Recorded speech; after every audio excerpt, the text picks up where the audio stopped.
ഗുരുസന്നിധൗ ശരീരം അർത്ഥം പ്രാണം ച സദ്ഗുരുഭ്യോ നിവേദയേത്. ഓങ്കും ഗുരുഭ്യോ നമഃ. ഹസ്തീന്ദ്രാനനം ഇന്ദുചൂടമരുണഛായം ത്രിനേത്രം രസാദാസൃഷ്ടം പ്രിയയാ സപത്മകരയ സ്വാംഗസ്തയാ സന്തതം. ബീജാപൂരഗതാധനുസ്ത്രിശിഖയുഗ് ചക്രാബ്ജപാശോൽപലവ്രീഹഗ്രം സ്വവിഷാണരത്നകലശാൻ ഹസ്തൈർവഹന്തിം ഭജേ. ഓം ഗം ഗണപതയേ നമഃ.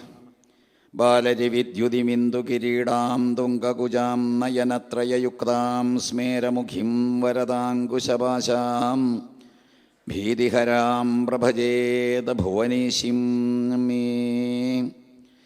അരുണകിരണജാലേ രഞ്ജിതാസാവകാശ വിധൃതജപവടീകാ പുസ്തക വേദഹസ്ത അഭയവരകരാഢ്യാഭുല്ലകൽഹാരസംസ്ഥ നിവസതു ഹൃദി ബാലാ നിത്യകല്യാണശീലാമേ.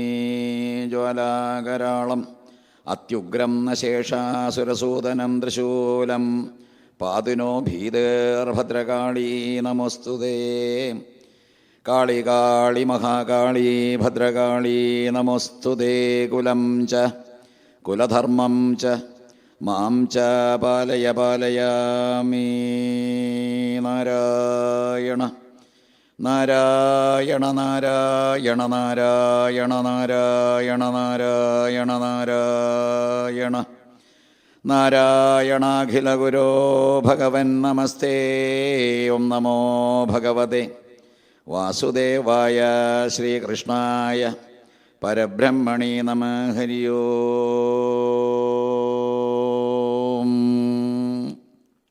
പ്രഗത്ഭമായിട്ടുള്ളൊരു പ്രഭാഷണം കേട്ടുകഴിഞ്ഞതോടുകൂടി ബ്രഹ്മത്തെ സംബന്ധിച്ച്, ഈശ്വരനെ സംബന്ധിച്ച് വ്യക്തമായിട്ടുള്ളൊരവബോധം നമ്മളിൽ ഉണ്ടായിക്കഴിഞ്ഞു.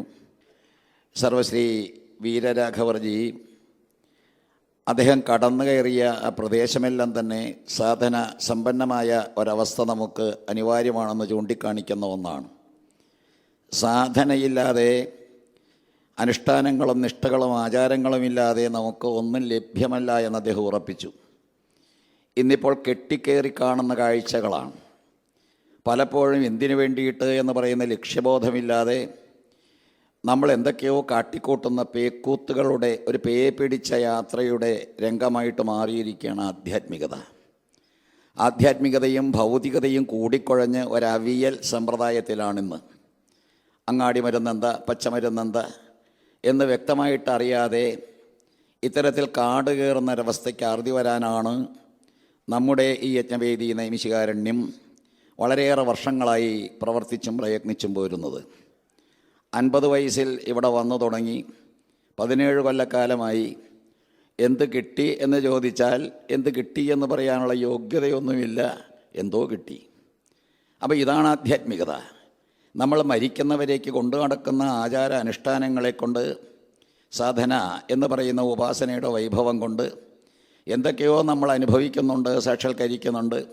മുൻ പ്രഭാഷകൻ സൂചിപ്പിച്ച പോലെ മായാബന്ധത്തിൽപ്പെട്ട് സാത്വിക രാജസതാമസ ഗുണങ്ങളാൽ അടിപ്പെട്ട് അതിൻ്റെ കീഴിൽ പ്രവർത്തിക്കുന്ന രീതിയിലേക്ക് പോയി നശിക്കാതിരിക്കാനുള്ളൊരു ശ്രമമാണ് ആധ്യാത്മികത. ആധ്യാത്മികത എന്ന് പറഞ്ഞാൽ സത്യത്തിൽ ഈശ്വരനെ കണ്ടുപിടിക്കുക. ഈശ്വരനെ കണ്ടുപിടിക്കാനുള്ള ബുദ്ധിമുട്ട് പിടിച്ച സമ്പ്രദായത്തിൽ വിഘ്നങ്ങൾ വരും. അദ്ദേഹം സൂചിപ്പിച്ചു, വിഘ്നങ്ങളേ ഉള്ളൂ. നമ്മൾ ജനിച്ച കാലം മുതൽ അന്വേഷിക്കുന്ന ഈശ്വരനെ പരീക്ഷിത് മഹാരാജാവ് ഒടുവിൽ കാണുകയാണ്. ആ വിഷയമാണ് ഈ ബ്രഹ്മോപദേശം. എൻ്റെ നാട്ടിൽ തന്നെ എൻ്റെ കൂട്ടത്തിൽ വർക്ക് ചെയ്യുന്നൊരു അഭിഭാഷകൻ, ഗൗഡസാരസ്വത ബ്രാഹ്മണൻ, അദ്ദേഹത്തിൻ്റെ കുട്ടിയുടെ പൂണുനൂൽ കർമ്മം, ഉപനയനം, ലെറ്റർ തന്നത് ബ്രഹ്മോപദേശം എന്ന് പറഞ്ഞുകൊണ്ടാണ്. അപ്പോൾ അന്ന് മുതലേ ഞാനിങ്ങനെ ചിന്തിക്കുന്നുണ്ട്, ബ്രഹ്മോപദേശം, ഉപനയനം. ഓം ഭുർഭുവസ്വാദസ്സവതർവരേണ്യം ഭർഗോ ദേവസ്യ ധീമഹി ധിയോ യോ ന പ്രചോദയാത്. അതിശ്രേഷ്ഠമായിരിക്കുന്ന ഗായത്രിയെ ഉപദേശിച്ചു കൊടുത്ത് അങ്ങനെ ഒരു ഉപാസകനായിട്ടൊരു വ്യക്തിയെ വാർത്തെടുത്ത് ഉപനയനം നടത്തി പൂണുനൂൽ ധരിപ്പിച്ച് ജീവിതത്തിലേക്ക് കടത്തിക്കൊണ്ടുപോകുന്ന രംഗം. പക്ഷേ ഇവിടെ പരീക്ഷിത്ത് 7 ദിവസക്കാലം പ്രായോപവേശം ചെയ്ത് അവസാനം ശുഖബ്രഹ്മം ഉപദേശിച്ചു കൊടുക്കുന്നത് അപ്പോഴേ തന്നെ ഉള്ളിൽ കൊണ്ടു. നമുക്ക് മനസ്സിലാക്കാൻ ബുദ്ധിമുട്ടുള്ള ഒരു സംഗതി, സാക്ഷാത്കാരത്തിൻ്റെ പടവുകൾ അനവധി താണ്ടിയിട്ട് വേണം ഈ രംഗം മനസ്സിലാക്കാൻ. പക്ഷേ പരീക്ഷിത്ത് 66 വയസ്സുകാരൻ എന്ന് ഭാഗവതം പറയുമ്പോൾ അദ്ദേഹം ഈ 7 ദിവസക്കാലം കുത്തിയിരിക്കാൻ തയ്യാറായി. അദ്ദേഹത്തോട് ആദ്യം ശുഖബ്രഹ്മം ഉപദേശിച്ചതും വാസ്തവത്തിൽ നിങ്ങൾ സ്വസ്ഥമായിട്ടിരിക്കൂ, ജിതാസനാകൂ, ജിതശ്വാസനാകൂ, ജിതേന്ദ്രിയനാകൂ, ജിതസംഗനാകൂ. അങ്ങനെ എല്ലാ തരത്തിലും അദ്ദേഹം സ്വസ്ഥനായിരിക്കുന്നൊരവസ്ഥയിൽ അദ്ദേഹത്തിന് പെട്ടെന്ന് പിടികിട്ടി, അഹം ബ്രഹ്മ പരം ധാമ ബ്രഹ്മാഹം പരമം പദം. അവിടെ അവസാനിക്കുകയാണ് ഭാഗവതം. പിന്നാലെ വരുന്ന ഈ പ്രഭാഷണ വിഷയം അത് നമ്മൾ നോക്കുമ്പോൾ അത് മായ എപ്രകാരമാണ് എന്ന് അതിശ്രേഷ്ഠമതിയായിരിക്കുന്ന മാർക്കണ്ഡേയൻ്റെ മായാദർശനത്തിലൂടെ നമുക്ക് അവതരിപ്പിച്ചു തരികയാണ് ഭാഗവതം. സത്യത്തിൽ ഭാഗവതം ശുഖബ്രഹ്മത്തിൻ്റെ ഉപദേശമെല്ലാം തന്നെ അവസാനിപ്പിച്ചുകൊണ്ട് 12-ാമത്തെ സ്കന്ധത്തിൽ 6-ാമത്തെ അധ്യായത്തിൽ അദ്ദേഹം തിരിച്ചു പോകുന്നുണ്ട്. തുടർന്ന് പരീക്ഷിത്താണെങ്കിൽ സ്വശരീരത്തെ ഈ തക്ഷകൻ്റെ വിഷാഗ്നിയിൽ ദഹിപ്പിക്കുന്നുമുണ്ട്. അപ്പോൾ മരിക്കാതിരിക്കാനുള്ള ഒരു പ്രത്യേക സമ്പ്രദായമാണ് ഭാഗവതത്തിൽ മരിക്കാതിരിക്കാൻ, അഥവാ മരണഭീതി ഒഴിവാക്കാൻ വേണ്ടിയിട്ടുള്ളൊരു വിദ്യ, ഭാഗവത വിദ്യ. ആ വിദ്യയിലൂടെ മരണഭീതി ഒഴിവാക്കുക. തക്ഷകൻ കടിക്കട്ടെ, കടിച്ചാൽ എനിക്കെന്ത്. അപ്പോൾ അത്തരത്തിൽ എല്ലാ തരത്തിലും മരണം അതിനെ ഭയക്കാതെ ജീവിതത്തെ നേരിടുക. ഇനി മരിക്കാതിരിക്കുക എന്ന് പറയുന്നൊരവസ്ഥ കൂടി നാം ചിന്തിക്കുമ്പോഴാണ് അമൃതാനുഭൂതി. ഈ അമൃതാനുഭൂതി എന്ന് പറയുന്നത് പ്രസംഗിച്ച് വളരെ കാലം ഇങ്ങനെ കഴിച്ചു കൂട്ടി ഒന്നും കിട്ടാതെ പോകുന്നൊരവസ്ഥയല്ല. അതെല്ലാം തന്നെ സാധനയിലൂടെ കിട്ടുന്നൊരു സാധനവുമാണ്. അമൃതം എന്ന് പറയുന്ന അനന്ത സാധ്യതകളുള്ള, ഒരിക്കലും മരിക്കാത്ത, എന്തെന്നില്ലാത്ത ആനന്ദത്തിൻ്റെ അനുഭൂതി ഈശ്വരനെ അദ്ദേഹം മുൻ പ്രഭാഷകൻ സൂചിപ്പിച്ച പോലെ ചിദ്ഘനനാണ്, അല്ലെങ്കിൽ ചിന്മയ ആനന്ദം എന്ന് പറയുന്നൊരവസ്ഥയിലേക്ക് നമ്മളെ കൊണ്ടുപോകുന്നതാണ്, സച്ചിദാനന്ദമാണ്. ഇങ്ങനെയുള്ള പദപ്രയോഗങ്ങളിലൂടെ ഈശ്വരനെ നമുക്ക് അവതരിപ്പിച്ചു വരുമ്പോൾ നമുക്കും അതുണ്ടാകണ്ടേ. ഏതായാലും ഈ വിഷയത്തിലേക്ക് കടക്കുന്നതിന് മുമ്പ് എൻ്റെ ഉള്ളിലേക്ക് കടന്നു വരുന്നത് ആചാര്യസ്വാമികളുടെ നിർവ്വാണ ഷൾക്കമാണ്. മോക്ഷപ്രാപ്തിയാണല്ലോ ഭാഗവതത്തിൻ്റെ ലക്ഷ്യം. ഈ കേരളക്കരയിൽ പല പല പ്രകടനങ്ങളും കണ്ട നമുക്ക് ഒരു പ്രകടനം ഒന്ന് മനസ്സിൽ കൊണ്ടുവരേണ്ടത് നല്ലതാണ്. ആചാര്യസ്വാമികളെ പിൻപറ്റിയാണ് നാരായണ ഗുരുദേവനും അദ്ദേഹത്തിൻ്റെ കൃതികളെല്ലാം തന്നെ രചിച്ചിട്ടുള്ളത്. അത് സ്വതന്ത്രമാണെന്നോ സ്വസ്ഥമാണെന്നോ വ്യത്യസ്തമാണെന്നോ എന്ന് പറയാൻ നിവൃത്തിയില്ല. എന്തൊക്കെയാണോ ഈ ശങ്കരൻ്റെ ജന്മമായിരിക്കുന്ന ആദിശങ്കരൻ നമുക്ക് പാടിത്തന്നത് അതെല്ലാം തന്നെ ആവർത്തിച്ച് മലയാളത്തിൽ നമുക്ക് ഊട്ടി ഉറപ്പിക്കാനായിട്ട് ഇട്ടു തന്നു എന്ന് മാത്രമേ ഉള്ളൂ. അപ്പോൾ എല്ലാ തരത്തിലും അദ്ദേഹം ഒരിക്കൽ പറഞ്ഞു, അദ്ദേഹം ആലുവയിൽ സർവമത സമ്മേളനം നടക്കുമ്പോൾ അദ്ദേഹം പറഞ്ഞത്, ഇത് വാദിക്കാനും ജയിക്കാനുമല്ല, ഇത് വാസ്തവത്തിൽ അറിയാനും അറിയിക്കാനുമാണോ എന്ന്. ഇതാണ് വാസ്തവത്തിൽ ആധ്യാത്മിക രഹസ്യം. വാദിച്ച് ജയിക്കലാണല്ലോ ഇന്ന് നടക്കുന്നതല്ല, ജയിക്കുക തോൽക്കുക. അപ്പോൾ എല്ലാ തരത്തിലും ആ തോൽവിയും ജയവുമൊന്നുമില്ലാതെ അറിയാനും അറിയിക്കാനുമുള്ളൊരു പാതയായിട്ട് ആധ്യാത്മികതയെ കൈകാര്യം ചെയ്യുമ്പോൾ അദ്ദേഹം അവിടെ പ്രസ്താവിച്ചതാണ്, നാം നമ്മുടെ ശരീരം അല്ലല്ലോ. മുൻ പ്രഭാഷകൻ വളരെ ശക്തമായിട്ട് തന്നെ പ്രതിപാദിച്ചു തന്നു, ശരീരത്തെ കെട്ടിപ്പിടിച്ചത് ആലോചിച്ചു കൊണ്ട് നടക്കുന്നതല്ല ആത്മവിദ്യ. ശരീരം എന്ന് പറയുന്നത് പഞ്ചേന്ദ്രിയജന്യമായിരിക്കുന്ന സംഗതി, വികാരത്തിന് അടിമയാണ്. അത് എന്നിരുന്നാലും കെട്ടുപോകാനും പട്ടുപോകാനും നശിച്ചു പോകാനും ഇടയുള്ളതാണ്, ഉണ്ടായതാണ്, ഇല്ലാതെയാകും, നശ്വരമാണ് ഇത്യാദി കാര്യങ്ങൾ അദ്ദേഹം അവതരിപ്പിച്ചു. അദ്ദേഹം പറഞ്ഞത്, ഈ ഗുരുദേവൻ അദ്ദേഹം പറഞ്ഞത്, നാം നമ്മുടെ ശരീരം അല്ലല്ലോ, നാം നമ്മുടെ ശരീരമല്ലല്ലോ എന്ന് പറഞ്ഞുകൊണ്ട് അദ്ദേഹം ആവർത്തിച്ചു പറഞ്ഞത് നാം അറിവാണ് എന്നാണ്. അറിവാണ്, പ്രജ്ഞാനം, ബ്രഹ്മ എന്ന് പറയുന്ന ആ മഹാവാക്യത്തിൻ്റെ ഒരു പ്രത്യേക പ്രയോഗമാണ് നാം അറിവാണ്. അപ്പോൾ ശരീരമല്ല എന്നുറപ്പിച്ചിട്ട് അറിവാണെന്ന് പ്രഖ്യാപിച്ചിട്ട് അദ്ദേഹം കൂട്ടിച്ചേർത്താണ് നമുക്ക് ജാതിയില്ല. ഇന്നിപ്പോൾ ഒന്ന് നോക്കൂ, നമ്മൾ ജാതിയില്ലാത്തൊരവസ്ഥ എവിടെയെങ്കിലുമുണ്ടോ? ഭാരതവർഷത്തിൽ ജാതിയില്ലാതെയാകാനായിട്ടാണ് ആചാര്യസ്വാമികൾ പോലും ജാതി അല്പം അദ്ദേഹത്തിൽ അവശേഷിച്ചിട്ടുണ്ടോ എന്ന് സംശയം തോന്നിയ കാശി വിശ്വനാഥൻ ചണ്ടാള വേഷധാരിയായി 4 പട്ടികളെയുമൊക്കെ കൂട്ടിക്കൊണ്ട് അദ്ദേഹത്തിൻ്റെ മുൻപിൽ വന്നപ്പോൾ മാറി നിൽക്കാൻ പറഞ്ഞു എന്നൊരു കഥ നിങ്ങൾ കേട്ട് കാണും. ആചാര്യസ്വാമികളെ ഒന്നുകൂടി നമ്മുടെ ഉള്ളിലേക്ക് ഇട്ടുതരാൻ വേണ്ടിയിട്ടും മനീഷാ പഞ്ചകം നല്ല വ്യക്തമായിട്ട് ധരിക്കാൻ വേണ്ടിയിട്ടും ഉണ്ടായൊരു കഥയാണെന്ന് പറയാം. ഉണ്ടായതാണെന്നൊന്നും വിശ്വസിക്കേണ്ട. പക്ഷേ കാശി വിശ്വനാഥൻ ചണ്ടാല വേഷധാരി, ശിവൻ എന്ത് വേഷവും കെട്ട, ശിവനെ കണ്ടാൽ തന്നെ നമുക്ക് ഭീകരമായിട്ട് തോന്നും, പക്ഷേ സുന്ദരേശ്വരനാണ് താനും.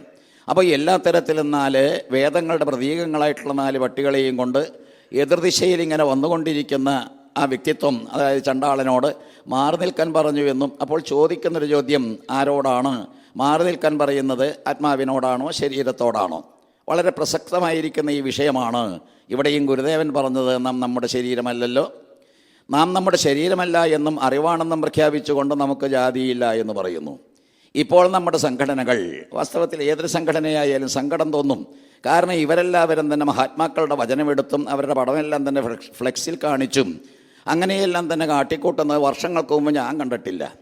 78 കാലഘട്ടത്തിൽ 40 വർഷത്തോളമായി പ്രസംഗവേദിയിൽ ഇങ്ങനെ ഓടി നടക്കുന്ന എനിക്ക് അന്ന് വാസ്തവത്തിൽ വിവേകാനന്ദനെ പുച്ഛമാണ്. അതുപോലെ നാരായണ ഗുരുദേവനും ചട്ടമ്പിസ്വാമി തിരുവടികളുമെല്ലാം തന്നെ അവർക്ക് വാസ്തവത്തിൽ ഒട്ടും ഗണിക്കാൻ പറ്റാത്തൊരവസ്ഥയായിരുന്നു. ഇന്നിപ്പോൾ അവസരവാദികൾ എന്ന് പറയാം. അത്തരത്തിൽ ആത്മീയ നേതാക്കന്മാരെ, നവോത്ഥാന നായകന്മാരെ അല്ലെങ്കിൽ ഋഷീശ്വരന്മാരുടെ പരമ്പരയെ സ്വീകരിച്ചുകൊണ്ട് അവർ പറയുന്നു നമുക്ക് ജാതിയില്ല പോലും. വെറും പ്രഹസനമാണ്. നമുക്ക് ജാതിയില്ല എന്ന് പറയണമെങ്കിൽ സാധനയില്ലാത്തൊരു വ്യക്തിക്ക് അതെങ്ങനെ സാധിക്കും? ശരീരത്തിലുള്ള ബോധം നിലനിൽക്കുന്നിടത്തോളം കാലം ദേഹോഹമെന്നുള്ള ബുദ്ധി മനുഷ്യർക്ക് മോഹമാതാവാം അവിദ്യയാകുന്നതും അധ്യാത്മരാമായണത്തിൽ എഴുത്തച്ഛൻ മലയാളീകരിച്ച് തന്നതാണ്. ദേഹോഹമെന്നുള്ള ബുദ്ധി മനുഷ്യർക്ക് മോഹമാതാവാം അവിദ്യയാകുന്നതും. ആ പ്രയോഗങ്ങൾ, വാക്കുകളെല്ലാം തന്നെ അല്ലെങ്കിൽ എനിക്ക് മുമ്പ് പ്രസംഗിച്ച വ്യക്തി ഭംഗിയായിട്ടിട്ട് തന്നു. അവിദ്യ എന്ന് പറയുന്നത് വിദ്യയല്ല. അവിദ്യ എന്ന് പറയുന്നത് ഈശ്വരൻ്റെ നേർക്കല്ല. വിദ്യ എന്ന് പറയുന്നത് ഈശ്വരൻ്റെ നേർക്കാണ് താനും. ലളിതാ സഹസ്രനാമത്തിൽ അവിദ്യ സ്വരൂപിണി എന്ന് പറയുന്ന 2 മുഖങ്ങളുള്ള ആ ഭഗവതിയെപ്പറ്റി പ്രകീർത്തിക്കുമ്പോൾ നിങ്ങൾക്ക് എന്തു വേണം? ശരീരത്തോട് ബന്ധപ്പെട്ട് ഈ ലോകത്തിൽ തന്നെ കിടന്ന് അത്തരത്തിൽ കഷ്ടപ്പെടാൻ ആഗ്രഹമെങ്കിൽ അത് തരാം. ഭോഗത്തിൻ്റെ പിന്നാലെ പരക്കം പാഞ്ഞു പോയിക്കൊള്ളൂ. അതല്ല, അതിൽ നിന്ന് വിട്ടിട്ട് വിദ്യ എന്ന് പറയുന്ന ഈശ്വരോന്മുഖമായിട്ടുള്ളൊരു മനസ്സാണ് വേണ്ടത്. അത്തരത്തിലുള്ളൊരു സാധനയാണ് ആവശ്യമെങ്കിൽ അതും അനുഗ്രഹിച്ചേക്കാം. ഇതാണ് അമ്മയുടെ 2 രൂപം ലളിതാ സഹസ്രനാമത്തിൽ കാണുന്നത്. അപ്പോൾ ഇവിടെയും പറയുന്നത് മോഹമാതാവ്. മോഹം എന്ന് പറയുന്നത് കാമം, ക്രോധം, മോഹം ഇത്യാദി ആ ഷഡ്വൈരികളിൽ മോഹം എന്ന് പറയുന്നതിൻ്റെ മാതാവാണ് അവിദ്യ. ശരീരം കൊണ്ടുണ്ടാകുന്നതും വികാരങ്ങളെ കൊണ്ട് വിജൃംഭിക്കുന്നതും അത്തരത്തിൽ നമ്മൾ ഈ നേട്ടങ്ങൾ കൈവരിക്കാൻ വേണ്ടി പ്രകൃതിയിലും പ്രപഞ്ചത്തിലും കിടന്ന് ഉഴലുന്നതും അതെല്ലാം തന്നെ വാസ്തവത്തിൽ മാതാവായിരിക്കുന്ന അവിദ്യ മൂലമാണെന്ന് പറഞ്ഞുകൊണ്ട് ദേഹോഹമെന്നുള്ള ബുദ്ധി മനുഷ്യർക്ക് മോഹമാതാവാണ്. അപ്പോൾ ശരീരമെന്നുള്ള ആ ബോധം, ഞാനാണ് ശരീരം, ഞാൻ ശരീരമാണെന്നുള്ള ചിന്ത, അത് എത്ര കാലത്തേക്കുണ്ടോ അവർക്ക് പറയാനുള്ള യോഗ്യതയുണ്ടോ നമുക്ക് ജാതിയില്ല എന്ന്? അപ്പോൾ എല്ലാ തരത്തിലും ജാതിയും മതവും ഇതെല്ലാം തന്നെ അസ്തമിച്ച ഒരു പ്രത്യേക സംസ്കാരമാണ് നമ്മൾ ഹൈന്ദവരുടേത്. ശക്തയുമുണ്ടായിരുന്നു, ശൈവവും വൈഷ്ണവും ഇത്തരത്തിലുള്ള മതങ്ങളെല്ലാം ഉണ്ടായിരുന്നു. പക്ഷേ പിൽക്കാലത്ത് ഇതെല്ലാം തന്നെ സമന്വയം സാധിച്ച് എല്ലാ തരത്തിലൊരു സംയോഗമോ സമ്മേളനമോ സാധിച്ച് അദ്വൈതത്തിൻ്റെ വേദാന്ത പദവി അലങ്കരിക്കുന്നൊരു സംസ്കാരത്തിൻ്റെ ഉടമകളാണ് നമ്മൾ ഇപ്പോൾ. ഭാഗവതം പ്രത്യേകിച്ച് നിങ്ങൾ ശ്രദ്ധിക്കേണ്ടത്, ഭാഗവതത്തിൽ ദക്ഷയാഗത്തിലൂടെ ത്രിമൂർത്തികളുടെ സങ്കല്പം അത് വാസ്തവത്തിലെല്ലാം ഒന്ന് എന്ന് പറഞ്ഞുകൊണ്ടാണ് വിഷ്ണു ഭഗവാൻ അവസാനിപ്പിക്കുന്നത്. ചതുർത്ഥ സ്കന്ധത്തിലെ ദക്ഷയാഗകഥയുടെ അവസാന വേള. അതേ രീതിയിൽ ബാണയുദ്ധം വരുമ്പോഴും ശൈവ വൈഷ്ണവ കലാപം അത്തരത്തിലുള്ള വ്യത്യാസങ്ങളെല്ലാം തന്നെ അസ്തമിക്കണമെന്ന് നമ്മളെ ഉപദേശിക്കുകയാണ്. ഒടുവിലേക്ക് വരുമ്പോൾ ഇനി വരാനിരിക്കുന്ന പ്രസംഗകൻ പറയാനുള്ള വിഷയം മായാ ദർശനം നടത്തിയ മാർക്കണ്ഡേയ മുനി. അവിടെയും ഈ പറയുന്ന ശിവനും പാർവതീദേവിയും 2 പേരും കൂടി വന്നിട്ട് പറഞ്ഞതെന്താ? ബ്രഹ്മ വിഷ്ണു രുദ്രന്മാരെന്ന് പറയുന്ന ത്രിമൂർത്തി സങ്കല്പം എല്ലാം ഒന്നാണ്. ആ ബ്രഹ്മാവും മറ്റേ വിഷ്ണുവും ഈ ഞാനും, ഞങ്ങൾ 3 പേരും ഒന്ന് എന്ന് പ്രഖ്യാപിച്ചുകൊണ്ടാണ് ആ മായാദർശനം, ആ കഥാഗോളത്തിലൂടെ നമ്മൾ കടന്നു പോകുന്നത്. അപ്പോൾ ഇതെല്ലാം തന്നെ മനസ്സിൽ വെച്ചുകൊണ്ട് നമുക്ക് ഈ ബ്രഹ്മവിദ്യാ സമ്പ്രദായത്തിലേക്ക്, ബ്രഹ്മവിദ്യാ സമ്പ്രദായം അത് ഹിന്ദുവിൻ്റെ കൈമുതലാണ്. സന്യാസദീക്ഷ. ജനിക്കുന്നവൻ ബ്രഹ്മചര്യം അനുഷ്ഠിച്ചുകൊണ്ട് ഗൃഹസ്ഥാശ്രമത്തിലേക്ക് കടക്കണം, നിർബന്ധമാണ്. ആ ബ്രഹ്മചര്യം എന്ന് പറയുന്ന കടുത്ത ആദ്യത്തെ പടിയുണ്ടെങ്കിൽ ഗൃഹസ്ഥാശ്രമം പൂർണ്ണമാകും, സന്തുഷ്ടമാകും, സംതൃപ്തമാകും. ഇന്നില്ലാതെ പോകുന്നത് അതുകൊണ്ടാണ്. അപ്പോൾ എല്ലാ തരത്തിലും ബ്രഹ്മചര്യം എന്ന് പറയുന്ന ആദ്യ കാലഘട്ടത്തിൽ ബ്രഹ്മോന്മുഖമായ ഈശ്വരോന്മുഖമായിട്ടുള്ള ഒരു പ്രത്യേക ജീവിത രീതി വേണം. അതിനാണ് ഉപനയനം. അപ്പോൾ ഈ സാധന തുടങ്ങുന്നത് മന്ത്രദീക്ഷ എടുക്കുന്നതും പുരസ്ചരണാദികൾ കൈകാര്യം ചെയ്തുകൊണ്ട് അവസാനം ലക്ഷ്യമായിരിക്കുന്ന ഈശ്വരപദപ്രാപ്തി, അതിനുവേണ്ടി കിണഞ്ഞു പരിശ്രമിക്കുന്ന ബ്രഹ്മചാരി പതുക്കെ ഈ പറയുന്ന ദാമ്പത്യ ജീവിതത്തിലേക്ക് നടക്കുമ്പോഴും അതും ഒരു ഉപാസനയാണ്. ദാമ്പത്യ ജീവിതം മറ്റൊരു ഉപാസന. അപ്പോൾ ഉപാസനാ നിർഭരമായിരിക്കുന്ന ഈ ദാമ്പത്യ ജീവിതത്തിൽ നമ്മൾ സൃഷ്ടിക്കുന്നത് കണ്ണനെയും അല്ലെങ്കിൽ ശ്രീകൃഷ്ണനെയും അതുപോലുള്ള ദൈവിക സന്തതികളെയാണ്. ഇന്ന് അങ്ങനെയില്ല. ഇന്ന് എല്ലാം തന്നെ ഒരു പേക്കൂത്ത്. ഞാൻ നേരത്തെ പറഞ്ഞ പേക്കൂത്താണ് ദാമ്പത്യ ജീവിതവും. അത് കഴിഞ്ഞ് വാനപ്രസ്ഥം എന്ന് പറയുന്നത് ഇല്ല. പക്ഷേ വാനപ്രസ്ഥം പോലും ഭയക്കേണ്ട ഒന്നാണെന്ന് ജഡഭരതൻ്റെ കഥ നമ്മൾ വായിക്കുമ്പോൾ പഞ്ചമസ്കന്ധത്തിൽ അവിടെ ചെന്ന് പെട്ടിട്ടും മാനിനെ കണ്ട് മമത അല്ലെങ്കിൽ എന്തെന്നില്ലാത്ത പ്രേമം അതിൻ്റെ നേർക്ക് തോന്നിയതിൻ്റെ ആ വികാര വായ്പിൻ്റെ അടിസ്ഥാനത്തിൽ വീണ്ടും ജനിക്കാനുണ്ടായ ഗതികേട്. അപ്പോൾ വാനപ്രസ്ഥനായാലും കാര്യമില്ല, മനസ്സിന് ഒരു വ്യതിയാനം വരണം, മാറ്റം വരണം. സന്യാസദീക്ഷ സർവസംഘപരിത്യാഗിയായിരിക്കുന്ന സന്യാസഭാവത്തിലേക്ക് ഒടുവിലെത്തുന്നു. അങ്ങനെ ബ്രഹ്മചര്യം എന്ന് പറയുന്ന കടുത്ത ആ അടിത്തറയിലാണ് നമ്മുടെ ഹൈന്ദവധർമ്മം നമ്മൾ ഇങ്ങനെ പടുത്തുയർത്തിയത്. ജന്മനാ തന്നെ ബ്രഹ്മചാരിയാണ് ശുഖബ്രഹ്മം. കാരണം ജനിച്ച പാടെ തന്നെ യം പ്രവൃതന്തമനുപേതമപേതകൃത്യം ദൈപായനോ വിരഹകാതര അജഹാവാപുത്രേത് തന്മയതയാതരവോഭിനേദൂതം സർവഭൂതഹൃദയം മുനിം ആനദോസ്മി എന്നെല്ലാം പറയുന്ന ആ സന്ദർഭത്തിൽ അദ്ദേഹം ജന്മനാ തന്നെ സിദ്ധനും യോഗ്യനുമാണ്. എന്താ കാരണം? അരണിക്കോലുകൾ അത് കടഞ്ഞുകൊണ്ട് അഗ്നിയെ ഉൽപ്പാദിപ്പിക്കുമ്പോൾ ഏതൊരു ശ്രേഷ്ഠമതിയായിരിക്കുന്ന വേദവ്യാസൻ്റെ വീര്യമാണോ ശ്രവിച്ച് അഗ്നിയിൽ പതിച്ചൊരു കുട്ടിയുണ്ടായത്, അയാൾ വാസ്തവത്തിൽ നിത്യബ്രഹ്മചാരിയാണ്, നൈഷ്ഠിക ബ്രഹ്മചാരിയാണ്. ആ ബ്രഹ്മചാര്യം കടുത്തതാണ്. ഇത് തന്നെ അയ്യപ്പൻ്റെ കാര്യത്തിലും, ഇത് തന്നെ മുരുകൻ്റെ കാര്യത്തിലും, ഇത് തന്നെ ഹനുമാൻ്റെ കാര്യത്തിലും. ശിവൻ്റെ രേതസ്സെല്ലാം തന്നെ സ്കലിച്ചുകൊണ്ട് അതിൽ നിന്നൊരു കുട്ടി ഉണ്ടാകുക എന്ന് പറഞ്ഞാൽ അവിശ്വസനീയമാണ്. ബ്രഹ്മാവിൻ്റെ ഏറ്റവും സൃഷ്ടിയുടെ ആ വിഭാഗത്തിലേക്ക് വരുമ്പോൾ സ്ത്രീ പുരുഷ സംയോഗം കൂടാതെ അയോനിജനായിട്ടൊരു കുട്ടി ഉണ്ടാകുക എന്ന് പറഞ്ഞാൽ മുരുകൻ്റെ കഥയിൽ നമ്മൾ കാണുന്നു, അയ്യപ്പൻ്റെ കഥയിൽ നമ്മൾ കാണുന്നു. ഹനുമാൻ ജനിക്കുന്നതും ഈ പറയുന്ന ശിവൻ്റെ രേതസ്സിൽ നിന്നാണ് എന്ന് പറയുന്നു. അപ്പോൾ രേതസ് എന്ന് പറയുന്ന പ്രജനന വീര്യത്തിൽ നിന്ന് ഒരു കുട്ടി ഉണ്ടാകുന്നത് നൈഷ്ഠിക ബ്രഹ്മചര്യത്തിൻ്റെ പ്രതീകമാണ്. ഇതെല്ലാം തന്നെ വളരെ വ്യക്തമായിട്ട് പ്രതിപാദിക്കുന്ന നമ്മുടെ സമ്പ്രദായത്തിൽ ബ്രഹ്മചര്യത്തിൻ്റെ കടുത്ത ദീക്ഷയുടെ പ്രത്യേകത വളരെയേറെ ഉയർത്തിപ്പിടിക്കുകയാണ്. മണ്ഡലക്കാലത്തെ വ്രതം, മണ്ഡലം എന്ന് പറഞ്ഞാൽ ചന്ദ്രമാസത്തെ കൊണ്ട് 27x12, അങ്ങനെ ചന്ദ്രമാസത്തെ കൊണ്ടൊരു വർഷം ഗണിക്കുകയും സൂര്യമാസം എന്ന് പറയുന്ന 365 തമ്മിലുള്ള വ്യത്യാസമാണ് ഈ മണ്ഡലം, 41 ദിവസം. ഈ 41 ദിവസക്കാലം കൊണ്ട് നമ്മൾ ഒരു പ്രത്യേക ചര്യ, അത് വാസ്തവത്തിൽ നിഷ്ഠ, അനുഷ്ഠാനം ഇത്യാദി കാര്യങ്ങളെ കൊണ്ട് അവിടെ നമ്മൾ ഋതുവായിരിക്കുന്നൊരു സ്ത്രീയുമായിട്ട് സമ്പർക്കമില്ലാതെയും ഭാര്യയായാൽ പോലും മാറ്റി നിർത്തിയും അത്തരത്തിലൊരു പ്രത്യേക നിഷ്ഠയോടുകൂടി ജീവിക്കുന്നത് എന്തിനാ? തത്വമസി മനസ്സിലാക്കാൻ വേണ്ടിയിട്ടാണ്. ആർക്ക് വേണോ അപ്പം ഈ തത്വമസിയെല്ലാം തന്നെ എഴുതി വച്ച ചിന്മയാനന്ദൻ്റെ കാലത്താണ്. ചിന്മയാനന്ദൻ ഇത്തരത്തിൽ എഴുതി വയ്ക്കുന്നതിന് മുമ്പ് അവിടെ തത്വമസിയൊന്നുമില്ല, ചിന്മുദ്ര പിടിച്ചിരിക്കുന്ന അയ്യപ്പസ്വാമിയുടെ പ്രതിഷ്ഠ മാത്രമേ ഉള്ളൂ. അപ്പോൾ ഈ ചിന്മയാനന്ദൻ വന്നതിന് ശേഷമാണ് ഈ ചിന്മുദ്രയുടെ അർത്ഥം എല്ലാവർക്കും വ്യക്തമാകട്ടെ എന്ന് കരുതിക്കൊണ്ട് തത്വമസി എന്ന് പറയുന്ന മഹാവാക്യം അവിടെ എഴുതി വച്ചു. അവിടെ ചെല്ലുന്നവർ മനസ്സിലാക്കണം, എന്തിനാണപ്പാ ഈ അയ്യപ്പൻ ഇത്തരത്തിൽ യോഗാരൂഢനായിട്ടിരിക്കുന്നതും ഇത്തരത്തിൽ ചിന്മുദ്ര പിടിച്ചുകൊണ്ട് നമ്മളെ അനുഗ്രഹിക്കുന്നതും മനസ്സിലാക്കണം. തത്വം അസി, ഇവിടെ മുൻ പ്രഭാഷകൻ സൂചിപ്പിച്ച മുഴുവൻ അതാണ്.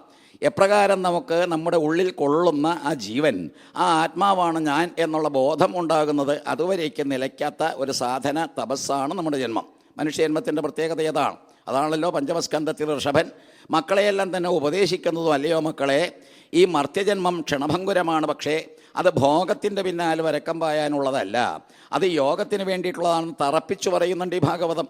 അപ്പോൾ തുടക്കം മുതലേ നമ്മൾ കാണുന്ന ഭോഗ ആലസത അല്ലെങ്കിൽ ഭോഗത്തിലുള്ള ആലസമായിരിക്കുന്നൊരവസ്ഥ, ഭോഗത്തിൻ്റെ പിന്നാലെ പരക്കം പായുന്നത് അവസാനിപ്പിക്കണം. ഈ സന്ദർഭത്തിലാണ് രാമായണത്തിൽ ഗുഹനോട് ലക്ഷ്മണകുമാരൻ പറഞ്ഞു കൊടുക്കുന്നുണ്ട്, ഭോഗത്തിനെ കൊണ്ട് കാംക്ഷിക്കുകയും വേണ്ട, പക്ഷേ ഭോഗം വിധികൃതം വർജിക്കുകയും വേണ്ട എന്ന്. നമ്മളിവിടെ ഇരിക്കുന്നതെല്ലാം തന്നെ ഭോഗത്തിൻ്റെ ഇടയിലാണ്. ഭോഗം സുഖഭോഗങ്ങളാണ്, ദൈനംദിന ജീവിതത്തിലെ ആവശ്യങ്ങളും അത്തരത്തിൽ നമ്മൾ നിറവേറ്റി പോകുന്ന ജീവിതചര്യയുമാണ്. അപ്പോൾ ഈ ഭോഗം എന്ന് പറയുന്നത് പെട്ടെന്ന് ഇങ്ങനെ ഉപേക്ഷിക്കേണ്ടതൊന്നുമല്ല, അത് വന്നുകൊള്ളട്ടെ. അങ്ങനെ യഥാവിധി വരുന്ന ഭോഗങ്ങളെയെല്ലാം തന്നെ അതേപടി നമ്മളനുസരിച്ച് അതിനെ വാസ്തവത്തിൽ സ്വീകരിച്ചാൽ തെറ്റൊന്നുമില്ല. പക്ഷേ ഈ ഭോഗങ്ങളെല്ലാം തന്നെ വിധികൃതമായിട്ടുള്ളത് സ്വീകരിക്കാം, ഭോഗത്തിനായിക്കൊണ്ട് കാംക്ഷിക്കേണ്ട. ഭോഗത്തിൻ്റെ പിന്നാലെ പരക്കം മഞ്ഞ് വെട്ടിപ്പിടിക്കാനുള്ള ശ്രമത്തിൻ്റെ ആവശ്യമില്ല. നേരെ മറിച്ച് ഭോഗം വിധികൃതമായിട്ടുള്ളത് നമ്മുടെ മുൻപിൽ വന്നു വീഴുന്നത് അതിനെ ഉപേക്ഷിക്കേണ്ടതില്ല. ഇതാണ് അജകരവൃത്തി. നമ്മൾ കാണുന്ന ഈ പറയുന്ന ഗുരുക്കന്മാരെ പരിശോധിക്കുമ്പോഴും ഭാഗവതത്തിലെ കഥാകോളങ്ങളിലൂടെ കടക്കുമ്പോഴും അജകര മുനി എന്ന് പറയുന്ന മലമ്പാമ്പിനെ വാസ്തവത്തിൽ ഉദാഹരണമായിട്ടെടുക്കുന്ന ഗുരുസ്ഥാനം. എവിടെയെങ്കിലും ഇങ്ങനെ കിടക്കുക, എതിർച്ചയാ കിട്ടുന്നത് കിട്ടി അതുകൊണ്ട് സന്തോഷിക്കുക, അങ്ങനെ എതിർച്ചയാ ലഭിക്കുന്നത് അതിൽ സന്തുഷ്ടചിത്തനാകുന്ന ആ രീതിയെല്ലാം തന്നെ ഭോഗത്തിൻ്റെ പിന്നാലെ പരക്കം പായേണ്ടതില്ല. ഭോഗം വന്നാൽ അത് ഉപേക്ഷിക്കേണ്ടതുമില്ല, വരുന്നത് വരട്ടെ, സ്വീകരിക്കാം. അപ്പോൾ എല്ലാ തരത്തിലൊരു പ്രത്യേക സമ്പ്രദായം നമ്മുടെ ജീവിതചര്യയിൽ മനുഷ്യനായതുകൊണ്ട്, നമുക്ക് ഈ നിത്യാനിത്യ വിവേകം എന്ന് പറയുന്ന മനീഷ ഉള്ളതുകൊണ്ട്, നമുക്ക് വ്യക്തമായിട്ടും തെറ്റേത് ശരിയേത് എന്ന് നിശ്ചയിക്കാനുള്ളൊരു ബുദ്ധിയുള്ളത് കൊണ്ട്, അതിനെ ഉപയോഗിച്ചുകൊണ്ട് നമുക്ക് യഥാവിധി നമ്മുടെ ജീവിതം നയിച്ചുകൊണ്ട് തന്നെ ലക്ഷ്യം എന്ന് പറയുന്ന സന്യാസത്തിലേക്കെത്താം, ലക്ഷ്യം എന്ന് പറയുന്ന മോക്ഷത്തിലേക്കെത്താം. ലക്ഷ്യം എന്ന് പറയുന്ന ബ്രാഹ്മണ പദവിയും അലങ്കരിക്കാം. അപ്പോൾ സന്യാസിയാകാം, ബ്രാഹ്മണനാകാം, മോക്ഷം കിട്ടും. അപ്പോൾ ഇത്തരത്തിലുള്ള എല്ലാ കാര്യങ്ങളും നിർവഹിക്കാനുള്ള ഒരു ധന്യമായിട്ടുള്ള ജന്മം അത് കിട്ടിക്കഴിഞ്ഞാൽ എങ്ങനെയായിരിക്കണം നമ്മുടെ സാധന, അതുകൊണ്ട് എന്തായിരിക്കണം നമ്മൾ നേടേണ്ടത് എന്ന് മുൻ പ്രഭാഷകൻ പറഞ്ഞതുകൊണ്ട് നമുക്ക് നിർവ്വാണ ഷൾക്കം ഒന്ന് ജപിച്ച്, ധ്യാനമില്ലാതെ യോഗമില്ല, യോഗമില്ലാതെ ജ്ഞാനമില്ല. അപ്പോൾ നമ്മളെല്ലാവരും തന്നെ പ്രസംഗം കേട്ട ഈ ചെവിട്ടിലൂടെ അങ്ങനെ ഉള്ളിലൂടെ കടത്തി അങ്ങോട്ട് വിട്ടു, ഉള്ളിൽ ഒട്ടും നിർത്താതെ അത്തരത്തിലുള്ള സമ്പ്രദായമാണ് നമ്മൾ നടത്തുന്നത്. അതുകൊണ്ട് യാതൊരു കാര്യവുമില്ല. ഉൾക്കൊണ്ടുകൊണ്ട് ശ്രവണം, അത് കഴിഞ്ഞാൽ മനനവും പിന്നെ നിധിധ്യാസനവും, ഭാഗവതം പറയുന്ന പോലെ യശ്രണ്ണൻ പ്രപഠൻ വിചാരണപരോ എന്ന് പറയുന്നൊരവസ്ഥ, അതെല്ലാം തന്നെ സ്വായത്തമാക്കിയെങ്കിലേ നമുക്കെന്തെങ്കിലും കിട്ടും. അപ്പോൾ ആചാര്യസ്വാമികൾ നമുക്ക് നിർവ്വാണ ഷൾക്കം എടുത്തിട്ട് തന്നത് മുൻ പ്രഭാഷകൻ പറഞ്ഞതെല്ലാം തന്നെ ഉൾക്കൊണ്ടുകൊണ്ടാണ്. എന്താണ് ശരീരത്തിൻ്റെ പ്രസക്തി? വാസ്തവത്തിൽ ശരീരമല്ല ഞാനെന്ന് ഉറപ്പിച്ചുകൊണ്ട് ചിദാനന്ദരൂപ ശിവോഹം ശിവോഹം. ഈ ശിവനെന്ന് പറയുന്ന വൈഷ്ണവ സമ്പ്രദായത്തിൽ അത് വിഷ്ണു എന്ന് പറയാം.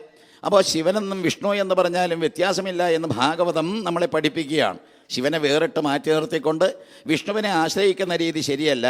ദക്ഷപ്രജാപതി കാട്ടിയതും ശിവനെ മാറ്റി നിർത്തിക്കൊണ്ട് യജ്ഞം നടത്തിയതും ഒട്ടും ശരിയല്ല എന്ന് പ്രഖ്യാപിച്ചുകൊണ്ട് ഭാഗവതത്തിൻ്റെ പ്രമേയം ശിവനെയും വിഷ്ണുവിനെയും യോജിപ്പിക്കുക. അപ്പോൾ എപ്പോഴാണോ ഈ ശിവനെയും വിഷ്ണുവിനെയും നമുക്ക് യോജിപ്പിക്കാൻ കഴിയുന്നത്, അപ്പോൾ അവതരിക്കുന്നതാണ് ശാസ്താവ്, അപ്പോൾ ഉണ്ടാകുന്നതാണ് അയ്യപ്പൻ. നമുക്കത് യോജിപ്പിക്കാൻ കഴിയുന്നില്ല. സത്യത്തിൽ വിഷ്ണു എന്ന് പറയുന്ന ചിത്തത്തിൻ്റെ ആധിപത്യമുള്ള ഈശ്വര സ്വരൂപത്തെ മനസ്സാകുന്ന അത്തരത്തിൽ ആധ്യാത്മിക തലത്തിൽ ഭക്തി എന്ന് മുൻ പ്രഭാഷകൻ പറഞ്ഞ ആ ഭക്തിയാകുന്ന പ്രത്യേകത മുറ്റി നിൽക്കുന്ന ഹൃദയത്തിൽ വർത്തിക്കുന്ന ചിത്തത്തിൻ്റെ അധിപതിയായിരിക്കുന്ന വിഷ്ണുവിനെ, ആ മോഹിനി വേഷധാരിയായിരിക്കുന്ന മോഹനെ, ആ ബുദ്ധിയുടെ പ്രതീകവും അതിൻ്റെ ഉടമസ്ഥനുമൊക്കെ ആയിരിക്കുന്ന കൈലാസനാഥനായിരിക്കുന്ന ശിവനെയും തമ്മിൽ യോജിപ്പിക്കാൻ കഴിയുന്നത് മനുഷ്യന് മാത്രമാണ്. അത് ശങ്കരനാരായണ വേഷത്തിലായാലും, അത് രാമഭാവത്തിലായാലും, അതല്ലെങ്കിൽ അയ്യപ്പ രൂപത്തിലായാലും, ശാസ്താവ് എന്നുള്ള രീതിയിലായാലും നമ്മൾ യോജിപ്പിച്ചേ മതിയാകൂ. ബുദ്ധിയും അതുപോലെ തന്നെ ഭക്തിയും തമ്മിലുള്ള യോജിക്കുന്നൊരവസ്ഥ, ഇതാണ് വാസ്തവത്തിൽ നേട്ടം ഉണ്ടാക്കുന്ന അദ്വൈതത്തിൻ്റെ അനുഭൂതി. ഈ അദ്വൈതാനുഭൂതി വരുമ്പോൾ അവിടെ ശിവൻ, അവിടെ വിഷ്ണു എന്ന് പറയുന്ന പ്രത്യേകതകളൊന്നുമില്ല. അവിടെ ഞാനും ഈശ്വരനും തമ്മിൽ വേറുകോറില്ല. രണ്ടും ഒന്ന് എന്നുള്ള മട്ടിലേക്ക് വരുമ്പോഴാണ് ശരീരത്തിൽ കാണുന്ന സപ്തധാതുക്കളോ പഞ്ചേന്ദ്രിയങ്ങളോ അല്ലെങ്കിൽ അത്തരത്തിലുള്ള ഓരോരോ സംഗതികൾ ഇതൊന്നും ഞാനല്ല എന്ന് പറഞ്ഞുകൊണ്ടത് അവയെല്ലാം തന്നെ നിരാകരിച്ചുകൊണ്ട് ഞാൻ ചിദാനന്ദരൂപ ശിവോഹം ശിവോഹം എന്നുള്ള ഭാവത്തിലേക്ക് എത്തുകയാണ്. സത്യത്തിൽ ഇതല്ലേ നാം നമ്മുടെ ശരീരമല്ലല്ലോ എന്ന് ഗുരുദേവനെ പറയാൻ പ്രേരിപ്പിച്ചത്. നാം നമ്മുടെ ശരീരമല്ല എങ്കിൽ നാം അറിവ് എന്ന് പറയുന്ന ആ ബ്രഹ്മപദമാണ്. അറിവ് എന്ന് പറയുന്ന ആ വേദത്തിൻ്റെ വേദവിത്ത് ആയിക്കൊണ്ട്, വേദവിത്ത് അല്ലെങ്കിൽ വേദം അറിഞ്ഞവൻ ബ്രഹ്മൈവ ഭവതി അല്ലെങ്കിൽ ബ്രഹ്മം എന്ന് പറഞ്ഞതിനെ അറിഞ്ഞു കഴിഞ്ഞാൽ ബ്രഹ്മം തന്നെയായി മാറുന്നു എന്ന് പറഞ്ഞതും മുൻ പ്രഭാഷകൻ സൂചിപ്പിച്ചത്. അതേ രീതിയിൽ തന്നെ ഞാനെന്ന് പറയുന്ന ബ്രഹ്മത്തെ, ഞാനെന്ന് പറയുന്ന ഈശ്വരനെ, ഞാനെന്ന് പറയുന്ന അറിവിനെ, ഞാനെന്ന് പറയുന്ന വേദത്തെ, അതിനെയെല്ലാം തന്നെ അറിഞ്ഞ അവസ്ഥയിലേക്ക് എത്തുമ്പോഴല്ലേ ആനന്ദരൂപ ശിവോഹം ശിവോഹം എന്ന ആചാര്യസ്വാമികൾ പാടിയത് അത് തന്നെയല്ലേ എല്ലാവരും പറഞ്ഞിട്ടുള്ളത്. പക്ഷേ എന്തേ നമ്മൾ ഹിന്ദുക്കൾ നമ്മുടെ ഇടയിലുള്ളവർ ഇത് വേണ്ട രീതിയിൽ മനസ്സിലാക്കാൻ ശ്രമിക്കാതെ കഥകളെയെല്ലാം തന്നെ എടുത്തത് ആലോചിച്ച് അതിനെയെല്ലാം തന്നെ വിമർശനം ചെയ്തുകൊണ്ടും അല്ലെങ്കിൽ വികൃതമാക്കിക്കൊണ്ടും വികലമായ ചിന്താഗതികൾ വച്ചു പുലർത്തിക്കൊണ്ടും എന്തേ ഈ സംഘട്ടനവും എന്തെന്നില്ലാത്ത ഈ കോലാഹലങ്ങളും ഒക്കെ സൃഷ്ടിക്കുന്നത്? അപ്പോൾ യഥാർത്ഥത്തിൽ നമ്മൾ അന്വേഷിക്കേണ്ടത് അവനവനെ തന്നെയാണ്. ഞാൻ ആര് എന്നുള്ള അന്വേഷണം രമണ മഹർഷി ചെയ്ത പോലെ. അപ്പോൾ രമണ മഹർഷി എന്താണോ ഞാൻ ആര് എന്ന് അന്വേഷിച്ചുകൊണ്ട് എന്നിൽ കുടികൊള്ളുന്ന ബ്രഹ്മചൈതന്യത്തെ അഹം അഹം ഇതി സാക്ഷാത് ആത്മരൂപേണ ഭാതി എന്ന് പറഞ്ഞുകൊണ്ട് ഞാൻ ആര് എന്ന് സ്വയം ബോധ്യപ്പെട്ട രമണ മഹർഷി പറഞ്ഞത് ഇതുതന്നെയാണ്. ഈ ബ്രഹ്മം എന്ന് പറയുന്ന ഈശ്വരൻ കുടികൊള്ളുന്ന ഈശ്വരൻ കുടികൊള്ളുന്ന ഉള്ള്, അവിടെയുള്ള ഈശ്വരനായിട്ട് നിൽക്കുന്ന ഞാനിങ്ങനെ ഓരോരോ കാര്യങ്ങൾ ചെയ്യുന്നു. അങ്ങനെ ബ്രഹ്മരൂപേണ ആ ഈശ്വരരൂപത്തിൽ തന്നെ ഞാനിങ്ങനെ ശോഭിക്കുകയാണ് എന്ന് പറഞ്ഞതെല്ലാം തന്നെ മനസ്സിൽ വെച്ചുകൊണ്ട് ഈ നിർവ്വാണ ഷൾക്കത്തിലൂടെ ഒരു ധ്യാനാത്മകതയിലേക്ക് കടക്കുക. യോഗവും ധ്യാനവും അതില്ലാതെ നമുക്ക് വെറുതെ പ്രഭാഷണമായി കഴിഞ്ഞാൽ ഒന്നും കിട്ടുകയില്ല. ജാതി മറക്കണ്ടേ, മതം മറക്കണ്ടേ. സ്വാമി വിവേകാനന്ദൻ പറഞ്ഞ പോലെ പള്ളിയിൽ ജനിക്കാം, പള്ളിയിൽ മരിക്കരുത്. ഏതെങ്കിലും ജാതിയിലോ മതത്തിലോ ജനിച്ചുപോയി എന്ന് വരാം. അതൊന്നും വാസ്തവത്തിൽ നമ്മളെ അവിടെ കെട്ടിയിടരുത്. അതിനെയെല്ലാം തന്നെ പൊട്ടിച്ചുകൊണ്ട് പുറത്തേക്ക് വന്ന് സ്വതന്ത്രനാകുക. അങ്ങനെ സ്വതന്ത്രനാകുന്ന രീതി നമുക്കെപ്പോൾ ഇല്ലാതിരിക്കുന്നുവോ അപ്പോൾ നമുക്ക് ആധ്യാത്മികതയില്ലതാനും. നമ്മൾ ജനിച്ച ആ നാളും പേരും പറഞ്ഞുകൊണ്ട് ശരീരത്തെ പുലുകിക്കൊണ്ടിരുന്നാൽ അവിടെയും നമുക്ക് ആ വിദ്യാരൂപിയായിട്ടുള്ള ആവരണത്തെ നമ്മൾ ഭയന്നുകൊണ്ട് ജീവിക്കേണ്ടി വരും. അപ്പോഴും നമ്മൾ ഭോഗത്തിൻ്റെ പിന്നാലെയാണ്. അങ്ങനെ എല്ലാ തരത്തിലും യോഗം എന്ന് പറയുന്നൊരവസ്ഥയിലേക്ക് എത്താൻ ഞാൻ ചിദാനന്ദരൂപനാണ്, ഞാൻ ചിത്താണ്, ആനന്ദകരമായിട്ടുള്ളൊരവസ്ഥ എനിക്കുണ്ട്, സച്ചിദാനന്ദ സ്വരൂപമായിരിക്കുന്ന ഈശ്വരനാണ്, ശിവനാണ്, ശിവനാണ്, ശിവനാണ്, ശിവൻ തന്നെയാണ്. അദ്ദേഹം പ്രസംഗം അവസാനിപ്പിക്കുന്നതും ശിവോഹം, അല്ലെങ്കിൽ ഈ പറയുന്ന കേവല ശിവനായിരിക്കുന്ന ആത്മസ്വരൂപനാണ് ഞാനെന്ന് പ്രഖ്യാപിച്ചുകൊണ്ടാണ്. ആ 6 ശ്ലോകങ്ങൾ ഒന്ന് മനനം ചെയ്തുകൊണ്ട് നിങ്ങൾ വെറുതെ കേട്ടാൽ മതി. കേട്ട് കേട്ട് തഴമ്പിച്ചിട്ടുള്ളതും ആധ്യാത്മിക സത്തകളെല്ലാം തന്നെ വളരെയേറെ കടന്ന് നിങ്ങളുടെ മനസ്സിലേക്ക് കൂടിയിട്ടുള്ളതുമായിട്ടുള്ളൊരവസ്ഥയിൽ പ്രത്യേകിച്ച് അതൊരു വ്യാഖ്യാനത്തിനൊന്നും ഇട നൽകുന്നില്ല. വളരെ ലളിതം, പക്ഷേ കടുത്ത പ്രയോഗത്തിലൂടെ മാത്രം നമുക്ക് കിട്ടുന്ന ഒന്നാണ് ഈ ആത്മസാധനയിലൂടെ കിട്ടുന്ന ആത്മസാക്ഷാത്കാരം. അവിടെയാണ് ശിവനെന്ന് പറയുന്ന ആ ഭാവം, ഈശ്വരൻ എന്ന് പറയുന്ന ബ്രഹ്മപദത്തിൻ്റെ പ്രാപ്തി. അതൊന്ന് നോക്കാം. ഓം മനോബുദ്ധ്യഹങ്കാര ചിത്താനി നാഹം നജ ശ്രോത്ര ജിഹ്വേ നജ ഘ്രാണനേത്രേ നജ വ്യോമ ഭൂമിർന തേജോ ന വായോ ചിദാനന്ദരൂപ ശിവോഹം ശിവോഹം മനോബുദ്ധ്യഹങ്കാര ചിത്താനി നാഹം നജ ശ്രോത്ര ജിഹ്വേ നജ ഘ്രാണനേത്രേ നജ വ്യോമ ഭൂമിർ ന തേജോ ന വായോ ചിദാനന്ദരൂപ ശിവോഹം ശിവോഹം നജ പ്രാണസപ്ഞ. അപ്പോൾ വാസ്തവത്തിൽ പ്രാണാദികളെ പറ്റി പറയണു. പഞ്ചപ്രാണങ്ങൾ. നജ പ്രാണസപ്ഞോ നവൈ പഞ്ചവായോർ നവാ സപ്തധാതോർ നവ പഞ്ചകോശ നവാക്പാണിപാദം നജോപസ്തപായോ ചിദാനന്ദരൂപ ശിവോഹം ശിവോഹം നമേ ദ്വേഷരാഗൗ നമേ ലോഭമോഹൗ നമേ മതോ നൈവ മേ നൈവ മാത്സര്യഭാവ ന ധർമ്മോ ന ചാർദ്ധോ ന കാമോ ന മോക്ഷ ചിദാനന്ദരൂപ ശിവോഹം ശിവോഹം ന പുണ്യം ന പാപം ന സൗഖ്യം ന ദുഃഖം ന മന്ത്രോ ന തീർത്ഥോ ന വേദ ന വേദാനയജ്ഞ അഹം ഭോജനം നൈവ ഭോജ്യം ന ഭോക്ത ചിദാനന്ദരൂപ ശിവോഹം ശിവോഹം ന മൃത്യുർന ശങ്ക ന മേ ജാതിഭേദ പിതാ നൈവ മേ നൈവ മാതാ ച ജന്മ ന ബന്ധോർന മിത്രം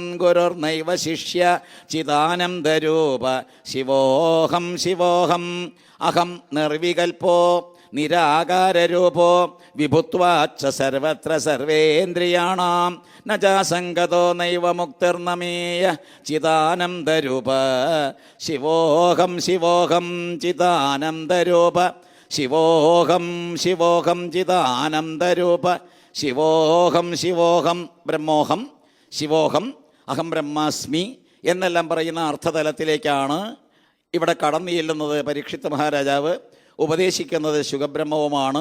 അഹം ബ്രഹ്മ പരം ധാമ ബ്രഹ്മാഹം പരമം പദം ഇത്യാദി പ്രയോഗങ്ങൾ 12-ാമത്തെ സ്കന്ധത്തിൽ 5-ാമത്തെ അധ്യായത്തിൽ വരുന്ന ഈ പരബ്രഹ്മോപദേശം അത് കൊടുത്തു കഴിഞ്ഞിട്ട് പിന്നെ നിൽക്കുന്നില്ല. വളരെയേറെ ശക്തനും യോഗ്യനുമായിട്ടുള്ള ദക്ഷിണാമൂർത്തി സദൃശനായിട്ടുള്ള ഗുരുവരനായിട്ടുള്ള തേജസ്വിയായിട്ടുള്ള അഗ്നിജനായിട്ടുള്ള അയോനിജനായിട്ടുള്ള വേദവ്യാസ സന്തതിയായിട്ടുള്ള ശുഖബ്രഹ്മം അവിടെ നിന്ന് പിന്നെ പോവുകയാണ്. ഒരിക്കലും പിന്നെ ഈ ഭാഗവതം പറയാനായിട്ട് ശുഖബ്രഹ്മം വന്നതായിട്ട് കഥ കേൾക്കുന്നില്ല. ഒരേ ഒരു സന്ദർഭത്തിൽ ഗംഗയുടെ തീരത്ത് പ്രായോപവേശം ചെയ്ത് ആ പരീക്ഷത്തിന് പറഞ്ഞു കൊടുക്കാനായിട്ടാണ് അദ്ദേഹം വന്നത്. ഇതിനെല്ലാം കാരണമുണ്ട്, അടിസ്ഥാനപരമായിട്ടുള്ള ചില സംഗതികളുണ്ട്. ജന്മനാ തന്നെ സിദ്ധനും യോഗ്യനുമാണ്, ഗർഭശ്രീമാനായിരുന്നു എന്ന് വേണമെങ്കിൽ പറയാം പരീക്ഷത്തിനെ. കാരണം ഗർഭത്തിൽ കിടക്കുമ്പോഴേ തന്നെ ഈ പറയുന്ന ഭ്രൂണാവസ്ഥയിൽ സാക്ഷാൽ പരബ്രഹ്മമായിരിക്കുന്ന ശ്രീകൃഷ്ണ പരമാത്മാ ആ ചൈതന്യത്തെ ദർശിച്ചവനാണ്. പുറത്തേക്ക് കടന്നു വന്നിട്ടും വാസ്തവത്തിൽ അഥാതോ ബ്രഹ്മജിജ്ഞാസ എന്ന് പറയുന്ന രീതിയിൽ ബ്രഹ്മത്തെ തേടി അലയുന്നവനാണ് ഈ പരീക്ഷിത് മഹാരാജാവ്. അദ്ദേഹത്തെ സംബന്ധിച്ചിടത്തോളം അകത്തു വച്ച് കണ്ടത് പുറത്തേക്ക് ഇങ്ങനെ കടന്നപ്പോഴും കാണാനുള്ള കൊതിവുണ്ട്. അതിനെ അന്വേഷിച്ച് ഇങ്ങനെ നടക്കുന്ന വ്യക്തിക്ക് 66-ാമത്തെ വയസ്സിലാണ് ശാപം. തക്ഷകൻ കടിച്ച 7-ാമത്തെ ദിവസം തക്ഷകൻ കടിക്കട്ടെ എന്നുള്ള ശാപം കിട്ടിയത്. അതൊരു ഉപകാരമായിട്ട് അദ്ദേഹം എടുത്തു. അപ്പോൾ ഈ ശാപത്തെ വാസ്തവത്തിൽ അനുഗ്രഹമായിട്ട് എടുത്തുകൊണ്ട് താൻ അന്വേഷിക്കുന്ന ആ പരമാത്മ ചൈതന്യത്തെ പരബ്രഹ്മത്തെ അറിയാനുള്ള ഒരു സങ്കേതമായിട്ട് ഗംഗയെ തന്നെ തിരഞ്ഞെടുത്തു. അങ്ങോട്ടേക്ക് ഓടി വരികയാണ്. നിങ്ങളൊരു പക്ഷേ 19-ാമത്തെ അധ്യായം പ്രഥമ സ്കന്ധത്തിൽ അവിടെ എപ്രകാരമാണ് ശുഖബ്രഹ്മം അവതരിക്കുന്നത് നല്ലപോലെ ചിന്തിക്കണം. യോഗ്യനായിട്ടുള്ളൊരു ശിഷ്യനെ കിട്ടിയപ്പോൾ അതുപോലെ തന്നെ യോഗ്യനായിട്ടുള്ളൊരു ഗുരു ഓടി വരികയാണ്. ദീക്ഷ നൽകിക്കൊണ്ട് വെറും 7 ദിവസക്കാലം കൊണ്ട് എങ്ങനെ അയാളെ മുക്തനാക്കാം. നമ്മൾ ആരും തന്നെ ബദ്ധന്മാരല്ല എന്ന് മനസ്സിലാക്കിച്ചുകൊണ്ടാണ് മുൻ പ്രഭാഷകൻ സൂചിപ്പിച്ചത് ഒന്നുകൂടി നിങ്ങൾക്ക് വ്യക്തമായി കാണും. എല്ലാ തരത്തിലും നമ്മൾ ബദ്ധന്മാരാകാൻ കാരണം എന്താ? ഈ മനയേവ മനുഷ്യാണം കാരണം ബന്ധമോക്ഷയോ. നമ്മുടെ ഈ മനസ്സ് എന്ന് പറയുന്ന വികൃതമായിരിക്കുന്നതും അതുപോലെ സുഹൃതം സൃഷ്ടിക്കുന്നതുമായിട്ടുള്ള മനസ്സ്, അത് വാസ്തവത്തിൽ മനസ്സാണ് ബന്ധം ഉണ്ടാക്കുന്നതും ബന്ധനം നടത്തുന്നതും മുക്തി എന്ന് പറയുന്ന ആ മോചനം നൽകുന്നതും ഒക്കെ മനസ്സാണ്. അതുകൊണ്ടാണ് മനസ്സിനെ നിങ്ങളുടെ ഏറ്റവും എനിക്ക് വളരെ ഇഷ്ടപ്പെട്ട തുഞ്ചത്ത് ആചാര്യൻ തന്നെയാണ് പാടിത്തന്നത്. ഈ മനസ്സ് എന്ന് പറയുന്ന ഗുണകാമാത്മാവിനെ മാനസം എന്ന് ചൊല്ലുവൂ, ഗുണകാമങ്ങൾ പോയാൽ മാനസം തന്നെ ആത്മാ എന്ന് പാടിയത് അദ്ദേഹമാണ്. അപ്പോൾ ഈ മനസ്സ് എന്ന് പറയുന്നതിന് ശ്രദ്ധിക്കണം. മനസ്സിനെ ശ്രദ്ധിച്ചുകൊണ്ട് അതിനെ ആത്മാഭാവത്തിലേക്ക് ഒരു രൂപാന്തര പ്രാപ്തി നമുക്ക് ആവശ്യമാണ്. അതിന് എന്തു വേണം? ഗുണകാമനകളെല്ലാം തന്നെ പോകണം. മുൻ പ്രഭാഷകൻ സൂചിപ്പിച്ച സാത്വികൻ്റെ ആയുസ്സം താമസം ഇത്യാദി ആ ഗുണങ്ങളെല്ലാം തന്നെ ദോഷങ്ങളാണെന്ന് കണ്ടുകൊണ്ട് മനസ്സിൽ നിന്ന് അതിനെ ഒഴിവാക്കി കഴിഞ്ഞാൽ മനസ്സ് തന്നെ ആത്മാവായിട്ട് മാറുകയാണ്. ആ ഭാവം ആർജിച്ചു കഴിഞ്ഞാൽ അത് മുക്തി. അപ്പോൾ എല്ലാ തരത്തിലും മുക്തനാകുന്നത് ഇരുന്ന ഇരിപ്പിൽ നമ്മുടെ ശരീരത്തെ ഉപയോഗിച്ചുകൊണ്ടും അതിലിരുന്നു കൊണ്ടും നേടുന്നതാണ് നിർമുക്തം, നിത്യമുക്തമായിരിക്കുന്നൊരവസ്ഥ. അപ്പോൾ എല്ലാ തരത്തിലും അതാണ് ചിദാനന്ദരൂപനായിരിക്കുന്ന ശിവനാണ് ഞാൻ, ശിവനാണ് ഞാൻ എന്ന് പറയുന്നത്. ചെറുപ്പകാലത്ത് 14-ാമത്തെ വയസ്സിലാണ് ഞാൻ ഈ മന്ത്രം എല്ലാം തന്നെ ജപിച്ചു തുടങ്ങുന്നത്. മന്ത്രത്തിൻ്റെ ദീക്ഷയെല്ലാം തന്ന എൻ്റെ ഗുരുനാഥൻ വാസ്തവത്തിൽ ദേഹശുദ്ധി പഠിപ്പിച്ചപ്പോൾ ശതധാരം എന്ന് പറയുന്ന അട്ടകം പിടിച്ച് ജപിക്കുന്ന ആദ്യത്തെ ഭാഗം ഗുരുസ്മരണയാണ്. അങ്ങനെ ഗുരുവിനെയും ഗണപതിയെയും ആ പരമാത്മാവിനെയും എല്ലാം തന്നെ സ്മരിച്ചുകൊണ്ട് അട്ടകം പിടിച്ച് ജപിച്ചുകൊണ്ട് പ്രാണായാമം ചെയ്തുകൊണ്ടും ആ വിരാട് ഭാവത്തെയെല്ലാം തന്നെ ഓങ്കാരസ്വരൂപത്തെ എല്ലാം തന്നെ അകാര ഉകാരമകാരങ്ങളിലൂടെ നാഡീശോധനാദികളെല്ലാം തന്നെ ചെയ്തുകൊണ്ട് ശരീരത്തിലേക്ക് തന്നെ ആ ചെറിയ പതിപ്പ്, ഈശ്വരൻ്റെ ആ ചെറിയ പതിപ്പെല്ലാം തന്നെ ഇങ്ങനെ കൊണ്ടുവന്ന് അവസാനം ധ്യാനിച്ച് ആ ധ്യാനിച്ച ഇഷ്ടമൂർത്തിയെ ഹൃദയത്തിൽ പ്രതിഷ്ഠിച്ച് ഒടുവിൽ ചെയ്യുന്ന ഒരു പരിപാടിയുണ്ട്. അതാണ് ഈ മൃഗമുദ്ര പിടിച്ച് ഹൃദയത്തിൽ തൊട്ടുകൊണ്ട് സോഹം ജപിക്കുക. അപ്പോൾ അന്നത്തെ കാലഘട്ടത്തിൽ ചെറുപ്പകാലത്ത് ഈ സോഹം ജപിക്കുന്നത് എന്താണെന്നൊന്നും അറിഞ്ഞുകൂടെ, വെറുതെ അതിൻ്റെ ഒരു ഭാഗമായി മന്ത്രദീക്ഷയുടെ ഭാഗമായി പൂജയ്ക്ക് മുമ്പുള്ള ഒരു രീതിയായി ഗംഗ ആവാഹിക്കുന്നതിന് മുമ്പ് ഈ സോഹവും കൂടി ഹൃദയത്തിൽ തൊട്ട് ജപിക്കുക. പിന്നാലെയാണ് ഈ തന്ത്രവിദ്യയെല്ലാം തന്നെ വന്നപ്പോഴാണ് ശിവം ഭൂത്വ ശിവം യജേത് എന്ന് പറയുന്ന പഠനത്തിലൂടെയാണ് ശിവനായിട്ട് മാറിയിട്ട് വേണം ശിവനെ പൂജിക്കാൻ. അപ്പോൾ ഏതൊരു പൂജകനും ഏതൊരു ശാന്തിക്കാരനും ഏതൊരു സാധകനും അത്തരത്തിൽ ഉപാസകനായിട്ടുള്ളൊരു വ്യക്തി ഉപാസനാമൂർത്തിയുമായിട്ട് താതാത്മ്യം പ്രാപിക്കണം, വേറിട്ട് നിൽക്കുന്നൊരവസ്ഥ പാടില്ല എന്ന്. അവിടെയാണ് ഈ മൃഗമുദ്ര പിടിച്ചുകൊണ്ട് ഹൃദയത്തിൽ തൊട്ട് സോഹം ജപിക്കുന്നത്. ഇതും വർഷങ്ങളേറെ കഴിഞ്ഞതിന് ശേഷമാണ് ശിവപുരാണത്തിലൂടെ കടന്നുപോയപ്പോഴാണ് സോഹത്തിൻ്റെ വിശദീകരണം കണ്ടത്. അങ്ങനെ ശിവപുരാണത്തിലേക്ക് കടന്നപ്പോൾ സോഹം എന്ന് പറയുന്നത് അജപാഗായത്രിയാണ് എന്നും അത് വളരെ വ്യക്തമായിട്ടും ഈ ശിവപുരാണം നമുക്ക് ഇട്ടുതരുന്നു. ഈ അജപാഗായത്രി എന്ന് പറയുന്നത് നൈസർഗികമായിട്ട് ജനിച്ച കാലം മുതൽ മനുഷ്യന് കിട്ടിയിരിക്കുന്ന ഗായത്രി മന്ത്രമാണ്. അത് ഈശ്വരൻ തന്നെ ഇട്ട് തന്നിരിക്കുന്നതാണ്. ഈ അജപാഗായത്രിയെ സോഹം ജപിച്ചുകൊണ്ടാണ് നമ്മൾ കാലം കഴിച്ചു കൂട്ടുന്നത്, പക്ഷേ അറിയുന്നില്ല. അപ്പോൾ ഒരു ഗുരുനാഥൻ ഉപദേശിച്ചിട്ട് സ്വീകരിച്ച് മന്ത്രദീക്ഷയോടുകൂടി കൈകാര്യം ചെയ്യുന്ന ഒന്നല്ല ഈ അജപാഗായത്രി. പക്ഷേ ജന്മനാ തന്നെ സിദ്ധമായതാണ് ഈ സോഹം. ആ സോഹമാണ് ജപിച്ചിരുന്നത് ചെറുപ്പകാലത്ത് പിടികിട്ടാതെ. അപ്പോൾ എന്താണെന്ന് മനസ്സിലാക്കാതെ സോഹം ഇങ്ങനെ കുറേ കാലം ജപിച്ചു. എന്തെന്നാ സോഹം? അന്വേഷിച്ച് ഒടുവിൽ ഇങ്ങനെ കാര്യങ്ങളെല്ലാം തന്നെ പുരാണങ്ങളിലൂടെ അതിൻ്റെ അർത്ഥതലങ്ങൾ മനസ്സിലായപ്പോഴാണ് അതുതന്നെയാണ് ഞാൻ എന്ന് പറയുന്ന സോഹത്തിൻ്റെ അർത്ഥവ്യാപ്തിയിലേക്ക് കടന്നത്. അതുതന്നെയാണ് ഞാൻ.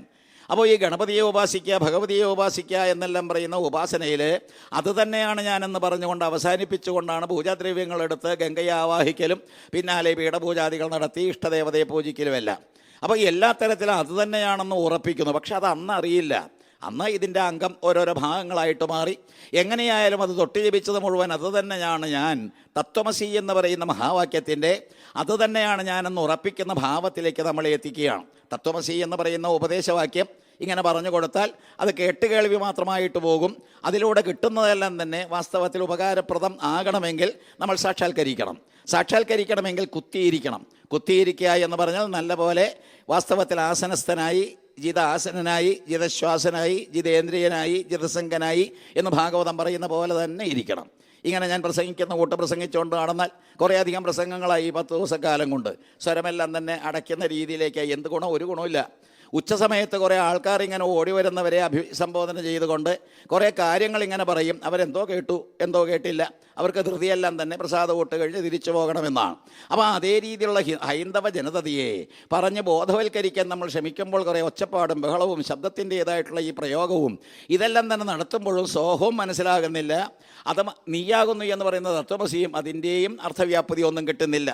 കിട്ടിയോ ആവോ ഈ 41 ദിവസക്കാലം ശബരിമലയിൽ ഓടി നടക്കുന്നത് കണ്ടിട്ട് ചാനലിലൂടെ ഞാൻ കണ്ടിട്ട് ആർക്കും ഈ പറയുന്ന തത്വമസി മനസ്സിലായിട്ടില്ല. ഏതായാലും ഒരു കാര്യവും മനസ്സിലായിട്ടില്ല. അങ്ങോട്ടേക്ക് ഓടിക്കയറാനായിട്ട് വെപ്രാളപ്പെട്ട് കുറേ കൂട്ടർ ചെയ്യുന്നുണ്ട് എല്ലാവരും. ഞാൻ ഒരാളെ പ്രത്യേകിച്ച് പറയൽ എല്ലാവരും. അങ്ങനെ എല്ലാവരും തന്നെ ലക്ഷ്യബോധമില്ലാതെ, ഉദ്ദേശശുദ്ധി പോലുമില്ലാതെ, ആചാര അനുഷ്ഠാനങ്ങളില്ലാതെ ഇപ്പം കിട്ടണമെന്ന് പറഞ്ഞുകൊണ്ട് കൈ നനയാതെ മീൻ പിടിക്കാനുള്ള വ്യഗ്രതയോടുകൂടി തത്വമസി മനസ്സിലാക്കാനായിട്ട് ഓടുക. ഒന്നും കിട്ടുന്നില്ല.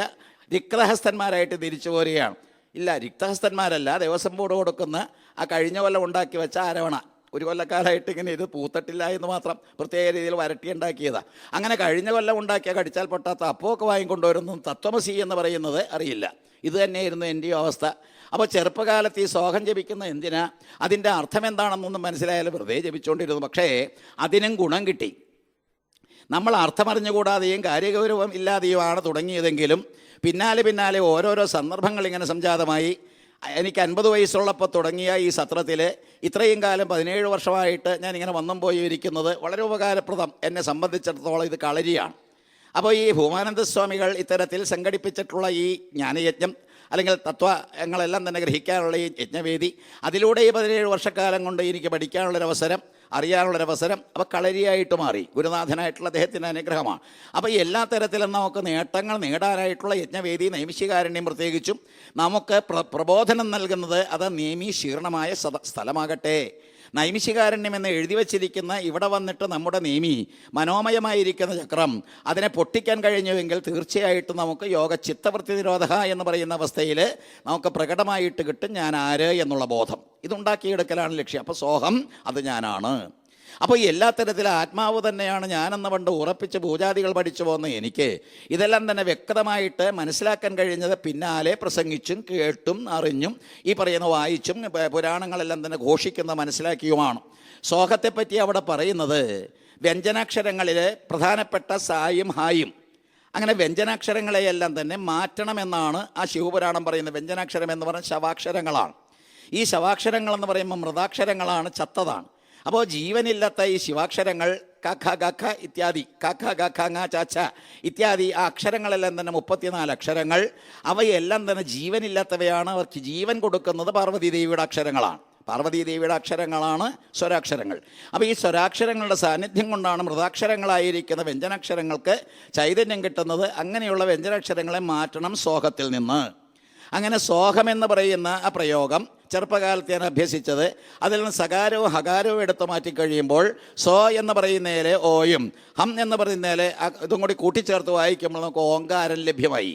അപ്പോൾ ഈ ഓങ്കാരം എന്ന് പറയുന്നത് വേദം, ഒരേ ഒരു വേദം, അറിവിൻ്റെ ഭണ്ഡാകാരം, ഈശ്വര ചൈതന്യം, ബ്രഹ്മവാചകം ഇത്യാദി കാര്യങ്ങളെല്ലാം തന്നെ പറഞ്ഞു പഠിപ്പിക്കുന്ന ഓങ്കാരം തന്നെയാണ് ഇതിൽ അന്തർലീനമായിട്ട് കിടക്കുന്ന സോഹം മന്ത്രത്തിൽ. ജന്മനാസിദ്ധം അജപാഗായത്രി ബ്രഹ്മാവ് ജനിപ്പിച്ചപ്പോഴേ തന്നെ ഇട്ടുതന്നത്, നമ്മൾ അറിയാതെ ജപിച്ചുകൊണ്ടിരിക്കുന്നത്, ആ സോകത്തിൽ അടിഞ്ഞു കിടക്കുന്നതും അല്ലെങ്കിൽ അതിൽ തന്നെ ഉള്ളിൽ കുടികൊള്ളുന്നതും ഈ ഓങ്കാരമാണ്. ഓമിത്യേതക്ഷരം ബ്രഹ്മ, ഓമിത്യേതക്ഷരം പരം. ഇത് ഉപനിഷത്തും അതുപോലെ ഗീതയും പഠിപ്പിക്കുന്നതാണ്. ഏതൊരു ഓങ്കാരമാണോ ശിവസ്വരൂപം, ഏതൊരു ഓങ്കാരമാണോ ഈ പറയുന്ന ഭഗവാന്റെ അല്ലെങ്കിൽ വിഷ്ണുവിൻ്റെ സ്വരൂപം, ആ ഓങ്കാരം തന്നെയാണ് ഈശ്വരൻ്റെ ബ്രഹ്മവാചകം എന്ന് പറയുമ്പോൾ ഈശ്വരൻ്റെ സ്വരൂപം. ആ ഓങ്കാരമായിട്ട് മാറുകയാണ് സോഹം എന്ന് പറയുന്ന മന്ത്രം. മറ്റൊന്ന്, ഈ സോഹം എന്ന് പറയുന്ന മന്ത്രം ജപിച്ച് ഹംസ പദവിയിലേക്ക് എത്തുകയാണ്. പരമഹംസന്മാർ പാടിയ ഭാഗവതമാണ് നമ്മൾ വായിക്കുന്നത്. അവിടെ ഈ പരമഹംസന്മാരുടെ കൂട്ടത്തിൽ എത്രയെത്ര പരമഹംസന്മാരാണ് വന്നുപോയത്.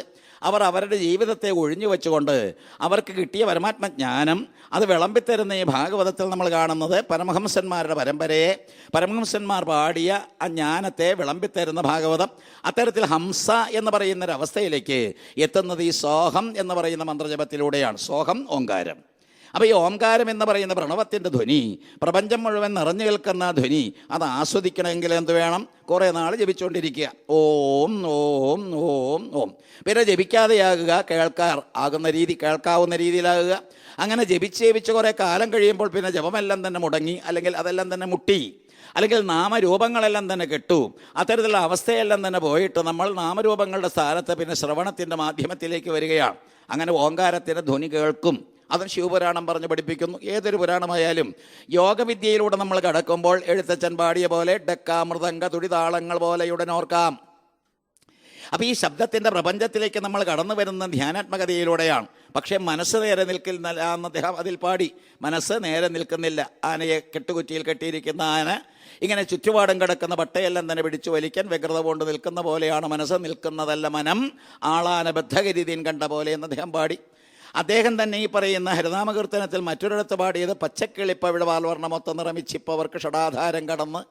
അതും ഈ യോഗത്തിലൂടെ പിന്നാലെ പുറമേയുള്ള ഈ പ്രവർത്തനങ്ങളെല്ലാം തന്നെ മാറി അന്തർമുഖമാകുമ്പോൾ അതിസുന്ദരമായിട്ടുള്ള ദൃശ്യമാധ്യമം അതിങ്ങനെ തുറന്നുകൊണ്ട് നമ്മൾ പല പല ദൃശ്യങ്ങൾ കാണും, നിറങ്ങൾ കാണും. വിബ്ജിയോർ എന്ന് പറയുന്ന ആ സപ്ത നിറങ്ങളെയെല്ലാം തന്നെ നമുക്ക് ദൃശ്യമാകും. അത്തരത്തിലുള്ള ഓരോരോ കാഴ്ചകൾ കണ്ടുകൊണ്ട് മുന്നേറാം. അപ്പോൾ കാഴ്ചയുടെ മാധ്യമമായാലും അല്ലെങ്കിൽ കേൾവിയുടെ മാധ്യമമായാലും അതെല്ലാം തന്നെ തുറന്നുകൊണ്ട് ഈ യോഗ സാധനയിലൂടെ മുന്നോട്ട് പോകുന്നവനാണ് ഞാൻ അതാണ് എന്ന് ഉറപ്പിച്ചുകൊണ്ട് മുന്നേറുന്നത്. ഞാൻ അത് തന്നെയാണ്. അപ്പോൾ അയാൾ ഹംസമായി. ഹംസത്തെ നമ്മൾ കാണുന്നത് ചതുർത്ഥ സ്കന്ധത്തിലെ പ്രത്യേകിച്ചും മാനസരസിലെ ജീവഹംസമായിട്ടും പരമഹംസമായിട്ടും ക്രീഡിക്കുന്ന 2 ഹംസങ്ങളെ പറ്റി പറയുന്നുണ്ട് പുരഞ്ജനോപാഖ്യാനത്തിൽ. അത്തരത്തിലുള്ള 2 ഹംസങ്ങൾ അവിടെ ക്രീഡിക്കുന്ന 2ആയിട്ടാണ്. ഈ 2ആയിട്ട് ക്രീഡിക്കുന്നതിനെ ഒന്നാക്കാനുള്ള വിദ്യയാണ് ഭാഗവതം.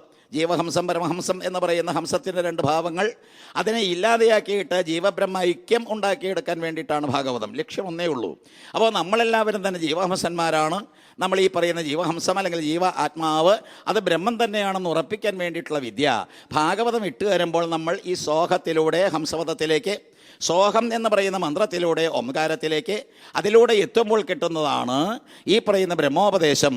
എനിക്ക് ഇന്ന് തന്നിരിക്കുന്ന സബ്ജക്റ്റ് ആ ചുരുങ്ങിയ നിമിഷം കൊണ്ട് നല്ലൊരു അടിത്തറ പാകി മുൻ പ്രഭാഷകനോട് വളരെയേറെ കൃതജ്ഞത എനിക്കൊണ്ട് കേട്ട് ഞാനിങ്ങനെ ലയിച്ചിരിക്കുകയായിരുന്നു. സത്യത്തിൽ അദ്ദേഹം ആ വീരരാഘവൻ അല്ലേ, അദ്ദേഹത്തിൻ്റെ പേരെങ്ങനെയല്ലേ, ഏതായാലും വീരരാഘവർജി അദ്ദേഹം വാസ്തവത്തിൽ വീരനുമാണ് രാഘവനുമാണ്. എന്താ വീരൻ? ധീരനാണ്. അപ്പോൾ എല്ലാ തരത്തിലും ജീവിതം, ഔദ്യോഗിക ജീവിതമെല്ലാം തന്നെ കഴിഞ്ഞിട്ട് പുകഴ്ത്തുന്നല്ല, വെറുതെ പുകഴ്ത്തുന്നതൊന്നുമല്ല, ഔദ്യോഗിക ജീവിതത്തിൽ ഇങ്ങനെ ഇരുന്ന കാലഘട്ടത്തിലും പഠിച്ചത് കൊണ്ടാണ് ഇതെല്ലാം തന്നെ പറയാൻ കഴിയുന്നത്. ഉള്ളിൽ എന്തൊക്കെയോ ഇല്ലാതെ ഒന്നും പറയാൻ പറ്റില്ല. അപ്പോൾ എല്ലാ തരത്തിലും യോഗസാധനകളുള്ള ഒരു മഹത് വ്യക്തിത്വം. അദ്ദേഹം മനസ്സിലാക്കിയ കാര്യങ്ങളെല്ലാം തന്നെ ഉള്ളിൽ തട്ടി ഉണർന്നിട്ടാണ് നമ്മളോട് പറഞ്ഞ് പ്രബോധനം നടത്തുന്നത്. അദ്ദേഹം വീരനുമാണ്. രാഘവ എന്ന് പറയുമ്പോൾ സൂര്യവംശജൻ, സൂര്യൻ എന്ന് പറയുമ്പോൾ പ്രബുദ്ധമായിരിക്കുന്ന അന്തരീക്ഷം ഈ സൂര്യനിലൂടെ കിട്ടുന്നുമുണ്ട്. ഏതായാലും നമുക്ക് ഈ പറയുന്ന ബ്രഹ്മോപദേശത്തിലേക്ക് കടക്കുമ്പോൾ അത് ഉപനയനമാണ്. നമ്മൾ വാസ്തവത്തിൽ ഇപ്പോഴും പൂണുനൂലിട്ടിട്ടില്ല. പൂണുനൂലിടുക എന്ന് പറയുന്ന ജപത്തിൻ്റെ മുന്നോടിയാണ്. ജപത്തിൻ്റെ മുന്നോടിയായിട്ടൊരു ആചാര്യൻ പൂണുനൂലിട്ട് തന്നിട്ടുമില്ല. ഇന്നത്തെ ശാന്തിമാരോട് എനിക്ക് വളരെ സങ്കടമുണ്ട്. കാരണം എന്താ, അവർ പൂണുനൂലിട്ടിട്ടുണ്ട്, പക്ഷേ ബ്രഹ്മത്തെ അറിഞ്ഞിട്ടില്ല. അവർ ഇപ്പോഴും മണിയടിച്ചുകൊണ്ട് ഇങ്ങനെ ഇരിക്കുന്നുണ്ട്. പക്ഷേ മണിയടിക്കുന്നുണ്ടെങ്കിലും പ്രീതിപ്പെടുന്നില്ല ആ ദേവൻ. അപ്പോൾ സത്യത്തിൽ സാക്ഷാത്കാരത്തിൻ്റെ പടവുകൾ താണ്ടാനായിട്ടാണ് ഈ പൂണുനൂലിടുന്നത്. ആദ്യം തോലിടും നമ്പൂതിരിമാരെ, അവർ തോല് ഇട്ടതിന് ശേഷമാണ് പൂണുനൂലിടുക. അപ്പോൾ ഏതായാലും തന്നെ ആ സമയത്താണ് ദീക്ഷ ഈ പറയുന്ന ഗായത്രി മന്ത്രമെല്ലാം തന്നെ പറഞ്ഞു കൊടുക്കുന്നത്. അതിലൂടെ പ്രചോദിതമാകണ്ടേ, അതിലൂടെ നമ്മളെല്ലാം തന്നെ ആ പ്രസ്ഥാനത്തിലേക്ക് കടന്ന് ദ്വിജനാകണ്ടേ, ദ്വിജനായിട്ട് വിപ്രനാകണ്ടേ, വിപ്രനായിട്ട് കാര്യങ്ങളെല്ലാം തന്നെ ഗ്രഹിച്ചിട്ട് എന്നിട്ട് വേണ്ടേ വളരെയേറെ ധർമ്മത്തിൻ്റെ അടിസ്ഥാനത്തിൽ നമ്മൾ ഈ പറയുന്ന മൈഥുന രീതിയിലേക്ക്, ദാമ്പത്യ ജീവിതത്തിലേക്ക്, ഗൃഹസ്ഥാശ്രമത്തിലേക്ക് കടക്കേണ്ടത്. അപ്പോൾ അവിടെയെല്ലാം തന്നെ അടിസ്ഥാനമായിട്ടുള്ള ഒന്നാണ് ബ്രഹ്മോപദേശം. പക്ഷേ ഇവിടെ പരീക്ഷിത്ത് എന്ന് പറയുന്ന മഹാനുഭാവൻ അതെല്ലാം തന്നെ കഴിഞ്ഞ് 66 വയസ്സായി. ഇനി പൂണുനൂലിട്ടുകൊണ്ട് ജപിക്കാനിരിക്കുകയല്ല, ഈ ലോകത്തോട് വിട പറഞ്ഞുകൊണ്ട് പോകാൻ തയ്യാറായിട്ടിരിക്കുക. 7ാമത്തെ ദിവസം തക്ഷകൻ വരും, കടിക്കും എന്നുള്ളത് ഉറപ്പാണ്. ആ വിപ്രശാപം ഫലിക്കുമെന്നുള്ള വേളയിൽ അറിയേണ്ടത് അറിഞ്ഞു. ഈ 7 ദിവസക്കാലത്തെ കഥാകഥനത്തിലൂടെ കിട്ടേണ്ടതെല്ലാം തന്നെ കിട്ടിയിട്ട് ഗുഡ് ബൈ പറയാനായിട്ടിരിക്കുന്ന അദ്ദേഹത്തെ ശക്തമായിട്ടുള്ള ഒരു പ്രഭാവം ചെലുത്തിക്കൊണ്ട് അതിനുള്ള കഴിവ് ഈ ശുഖബ്രഹ്മത്തിനുണ്ട്. ആ ശുഖബ്രഹ്മം വളരെ അടിച്ച് ഉറപ്പിച്ച് അരക്കിട്ട് ഉറപ്പിച്ച് കൊടുക്കുകയാണ്. അഹം ബ്രഹ്മ പരം ധാമ ബ്രഹ്മാഹം പരമം പദം. തീരുകയാണ് ഭാഗവതം. അപ്പോൾ ഈ ഭാഗവതം എന്ന് പറയുന്ന ശുഖഗാഥ എന്നും ശുഖശാസ്ത്രം എന്നൊക്കെ പറയുന്ന വളരെ എളുപ്പ വഴിയിൽ 7 ദിവസം കൊണ്ട് നമുക്ക് എങ്ങനെ രക്ഷ പ്രാപിക്കാം. 7 ദിവസം മാത്രമേ ഉള്ളൂ എന്ന് കരുതി ദുഃഖിക്കേണ്ടതില്ല. എന്താ കാരണം? ഞായറാഴ്ച തുടങ്ങാം, അപ്പോൾ സൂര്യൻ്റെ അനുഗ്രഹമായി. തിങ്കളാഴ്ച തുടരാം, അപ്പോൾ ഈ ചന്ദ്രൻ്റെ അനുഗ്രഹമായി മനസ്സെല്ലാം തന്നെ തെളിഞ്ഞു.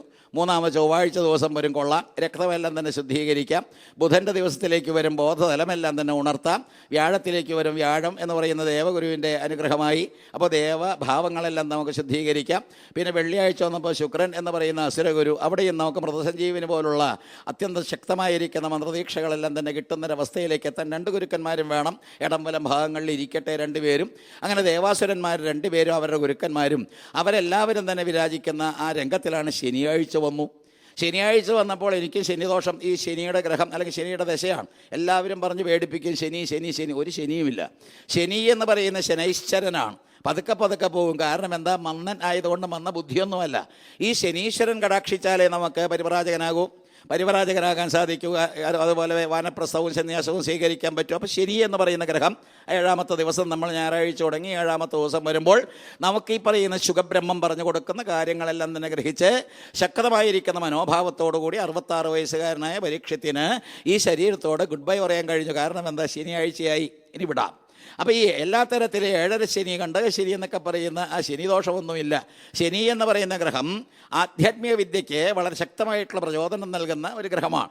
അദ്ദേഹത്തിൻ്റെ ആ 7ാമത്തെ ദിവസമായിട്ട് അതിനെ ഗണിക്കാം. ശനിയാഴ്ച മരിക്കാൻ തിരഞ്ഞെടുക്കും ചിലരെ. ബുധനാഴ്ച പറയും ഇന്ന് മരിക്കും. കാരണം എന്താ? അങ്ങോട്ടും ഇങ്ങോട്ടും ഇല്ലാതെ കിടക്കുന്നവർ ഇന്ന് ബുധനാഴ്ചയാണ് ഇന്ന് മരിക്കുന്നു. അന്നും മരിക്കുള്ളൊന്നുമില്ല. ഏതായാലും ശനിയാഴ്ച ഇന്ന് തീർച്ചയായിട്ടും മരിക്കും, നമ്മുടെ ഇടയിൽ പറയുന്നതാണ്.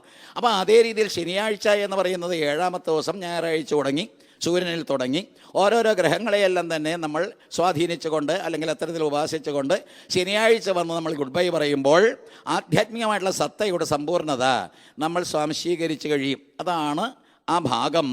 അഹം ബ്രഹ്മ പരം ധാമ ബ്രഹ്മാഹം പരമം പദം ഏവം സമീക്ഷന്നാത്മാനം ആത്മന്യാധായ നിഷ്കളേ ദശന്തം ദക്ഷകമ്പാദേ ലേലിഹാനം വിഷാനനയേ നദ്രക്ഷസീ ശരീരം ച വിശ്വം ച പൃഥഗാത്മന. വേറുകൂറെല്ലാം തന്നെ നഷ്ടപ്പെട്ടൊരവസ്ഥയാണ്. നിങ്ങൾ ഓർക്കുന്നുണ്ടാവും, ഇതേ ശുഖബ്രഹ്മം പരീക്ഷത്തിനോട് തൊട്ട് മുമ്പ് പറഞ്ഞത് കഥ ഇമാസ്തെ എന്നെല്ലാം പറഞ്ഞു തുടങ്ങുന്ന ശ്ലോകത്തിൽ എന്താ പറഞ്ഞത്? അല്ലയോ പരീക്ഷത്തെ, കുറേ വളരെ പ്രശസ്തരായിട്ടുള്ള ഋഷിവര്യന്മാരെ, അതുപോലെ വിപ്രന്മാരെ, ബ്രാഹ്മണന്മാരെ, അല്ലെങ്കിൽ ക്ഷത്രിയന്മാരെ, രാജാക്കന്മാരെ, അവരെ എല്ലാം തന്നെ പ്രതിപാദിച്ചുകൊണ്ട് കുറേ കഥകളെല്ലാം തന്നെ പറഞ്ഞു വന്നു. അതെല്ലാം തന്നെ യഥാർത്ഥം ആണെന്നൊന്നും ചിന്തിക്കേണ്ട കാര്യമില്ല. നമ്മൾ ഹിന്ദുക്കൾ ചെയ്യേണ്ട ഒരു കാര്യമാണ്. അയ്യപ്പൻ ഉണ്ടായോ ഉണ്ടായില്ലേ? നിങ്ങൾ ഇന്നലെ വേണ്ടാത്ത വിവാദത്തിലേക്ക് പോകുന്നത്. അയ്യപ്പൻ എന്ന് പറയുന്ന തത്വമാണ്, സത്യമാണെന്ന് അറിഞ്ഞാൽ, അതുപോലെ കൃഷ്ണൻ ഉണ്ടാകുകയോ ഉണ്ടാകാതിരിക്കുകയോ ചെയ്യട്ടെ, നമ്മളെ സംബന്ധിച്ചിടത്തോളം വാസ്തവത്തിൽ കൃഷ്ണൻ എന്ന് പറയുന്ന തത്വമാണ്. വംശീ വിഭൂഷിതകരന്നവനീരതാഭാത് പീതാംബരാത് അരുണബിംബഫലാധരോഷ്ടാത് പൂർണ്ണേന്ദു സുന്ദരമുഖാത് രവിന്ദനേത്രാത് കൃഷ്ണാൽ പരം കിമപി തത്വം അഹം ന ജാനേ. രാമനോ അത് വേറൊരു തത്വമാണ്. അപ്പോൾ ഈ തത്വങ്ങളല്ലാതെ, അതായത് നമുക്ക് മനസ്സിലാക്കാനും നമ്മളിലൂടെ കടന്നു പോകാനും നമ്മൾ മെരുങ്ങി ഒരുങ്ങി ഒരു പ്രത്യേക ഭാവത്തെ ആർജിക്കാനും എന്ത് ഭാവ? ആത്മാവാസ്യമിതം സർവം ഈശാവാസ്യമിതം സർവം ബ്രഹ്മം സർവം ഈ സർവം ഖല്ലിതം ബ്രഹ്മ. അപ്പോൾ ഇതുപോലുള്ള കാര്യങ്ങളെല്ലാം തന്നെ പഠിക്കാൻ വേണ്ടിയിട്ടാണ്. അങ്ങനെ വന്നപ്പോൾ ഞാനും ബ്രഹ്മം തന്നെ. അപ്പോൾ ഈശ്വരൻ വസിക്കുന്ന സങ്കേതമാണ് എൻ്റെ ശരീരമെന്ന് കണ്ട് ഞാനും ഈശ്വരഭാവം തന്നെയാണെന്ന് ഉറപ്പിച്ചുകൊണ്ട് ഈ ലോകത്തോട് വിട പറയാൻ വേണ്ടിയിട്ട് കിട്ടിയിരിക്കുന്ന ഏറ്റവും ധന്യമായിരിക്കുന്ന ജന്മമാണ് മനുഷ്യൻ്റേത്. അതിവിടെ സാധിക്കുകയാണ്. 66 വയസ്സുകാരൻ റിട്ടയർ ചെയ്ത് കൊണ്ടുപോകാൻ പോവുകയാണ്. അപ്പോൾ എല്ലാ തരത്തിലും പറ്റിയൊരു ഗുരുവിനെ കിട്ടി, തൊട്ടുണർത്താൻ പറ്റിയ. അങ്ങനെ തൊട്ടുണർത്തിക്കൊണ്ട് നീ അതും മറ്റൊന്നുമല്ല, നീ അത് തന്നെയാണ് തത്വമസി. അപ്പോൾ നീ അത് തന്നെയാണ് എന്ന് പറഞ്ഞുകൊണ്ട് ഉറപ്പിച്ചുകൊണ്ട് ഞാൻ അത് തന്നെയാണെന്ന് തറപ്പിച്ച് പറയുന്ന രീതിയിലേക്ക്. അപ്പോൾ ഉറപ്പ് ആർക്ക് വേണം? ഗുരുവിനുറപ്പ് വേണം, ശിഷ്യനത് ഉറക്കുകയും വേണം. ഇന്ന് നമുക്കതില്ല. പറയുന്ന എനിക്ക് നിങ്ങളോട് ഈ തപ്പിത്തടഞ്ഞ് ഉറപ്പിച്ച് പറയാൻ പറ്റുന്നില്ല. ഞാനതാണ്, ഞാൻ ഈശ്വരനാണ്, അഹം ബ്രഹ്മ പരം ധാമ ബ്രഹ്മാഹം പരമം പദം. ഇതെല്ലാം തന്നെ പറയുമ്പോഴും ഞാൻ ഈശ്വരനാണെന്നുള്ള ബോധത്തിലേക്ക് എത്തണം. ഒരു ദിവസം കൊണ്ടെത്തുന്ന കാര്യമല്ല. പക്ഷേ പല പല രീതികളിൽ, പല പല സമ്പ്രദായങ്ങളിൽ, പല പല സാധന സമ്പ്രദായങ്ങളിൽപ്പെട്ട് നമ്മൾ അന്വേഷിച്ച് അറിയേണ്ടതായിട്ടുള്ള വിദ്യ ഇതാണ്. അഹം ബ്രഹ്മ പരം ധാമ ബ്രഹ്മാഹം പരമം പദം ഏവം സമീക്ഷന്നാത്മാനം ആത്മന്യാധായ നിഷ്കളേ ദശന്തം ദക്ഷകമ്പാദേ ലേലിഹാനം വിഷാനനൈ ന ദ്രക്ഷസി ശരീരം ച വിശ്വം ച പൃഥഗാത്മന. ഏകദേശം ഈ സുബ്രഹ്മണ്യൻ തിരുമുമ്പ് അത് വാസ്തവത്തിൽ മലയാളീകരിച്ചതിൽ നിന്ന് കുറച്ചൊക്കെ നമുക്ക് ഗ്രഹിക്കാം. ഇതെല്ലാം തന്നെ കേട്ടുകേൾവികളായിട്ട് മാറരുത്. പുസ്തകജ്ഞാനമായി കഴിഞ്ഞാൽ ചിതാകാശഗീതയിൽ നിത്യാനന്ദൻ പറയുന്ന പോലെ ഇരിക്കും. ഇപ്പോൾ പുസ്തകജ്ഞാനമേ നമുക്കുള്ളൂ. പുസ്തകത്തിൽ പഠിച്ചതും അവരവരൊക്കെ പറഞ്ഞത് കേട്ടതും ഒക്കെ ഇങ്ങനെ വച്ചുകൊണ്ട് പ്രസംഗിച്ചുകൊണ്ട് നടക്കുകയാണ്.